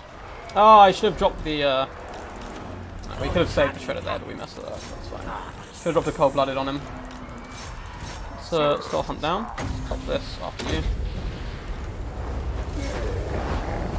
Oh, yes, Krogar! Okay, we need another Manticore summon realistically. Pop on the scary dogs over here if we can. Finish them off for good. The feral boys have unfortunately rampage, but that's okay. Take out this little vampire fleet captain. Keep juking back and forth with you. I think this didn't work. Our opponents seem very prepared for both our builds, to be honest. Like this one and the Eshin one. So it was always going to be a bit of an uphill fight. Let's get you guys juking back and forth if possible. Let's try and keep you alive. Let's pepper these guys down. Ugh. It's rough. Let's try and shut down the guns. I feel like Luther Harkin's going to come for our Skink Priest. I mean, if we can assassinate Luther, we've got a chance as well. No, we need that Manti summon. Oh, once again. Oh, no way, army losses. I know there's a lot of undead, but I don't know. Yeah, maybe. Maybe we were doomed, actually. Maybe I'm thinking too highly of Crocky G. But I think this unit's dead. We summon a Manticore. We put pressure on Luther. Crocky G might carry. I'm not sure. That was fun. But, like, this build actually has worked a ton for me in tournaments. Surprisingly. But, like, again, like, super prepared for my build, and it kind of all fell flat. The Terran Filish Bros did good work, though. So did the Shredder. The Tacos. 19 kills. I'm going to give them that. I'm going for your trinkets. That terror from you. Yeah, man. Yeah, man, they're pretty scary. Thanks for hosting, Logic.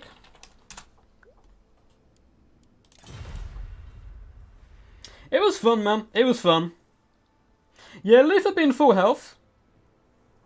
Obviously, certainly push the band's power. I don't know. Crocky G, like, thumps Luther. I mean, it says he can come down with the taunt and stuff. It probably was game over. I'm just, like, I was in the mindset of, like, right, we summon a Manticore. If he comes to assassinate our little Skink Priest, Krotgar, Manticore, jump Luther. We kill him. The rest of his army can't really touch Krotgar at that point, because the handguns were done. See you soon. Awesome stuff. Well, that's going to end the stream. That was pretty good fun. We did a, I think we streamed for about, we started at 5:30, I think. And it's like nearly 9 o'clock here, so I'm going to go eat like a bucket ton of food. He only had one gun mob left, Hank. After Crocky G ate the last one, I think. But still, I think he probably would have won, regardless if army losses kicked in or not. And well played to Dr. Jellyfish there. It was a really fun tournament. Well played to everyone I faced today as well. Had some pretty awesome games, getting up to the semi-finals there. Having some fun in the end. Hope you guys enjoyed the stream. Thank you for all the love and support as always. If you guys did enjoy, feel free to give a big old thumbs up and subscribe if you haven't already. I will quickly find a link to the Battle Mania stream. So if you guys want to see the rest of the stream, the final actually, because I think we were the second, I want to say. The second semi-final. Here is a link. I'll pop it quickly in chat now for you. Hopefully that's gone through. There we go. Cool. So yeah, feel free to go over there and support the Mighty Logic. Thank you guys for tuning in. Thank you, Rubik's Raptor, for saying great games. Great stream. Thank you, Sunchbox, CJ as well. No worries, guys. Until next time, peace, peace. And as always, stay awesome.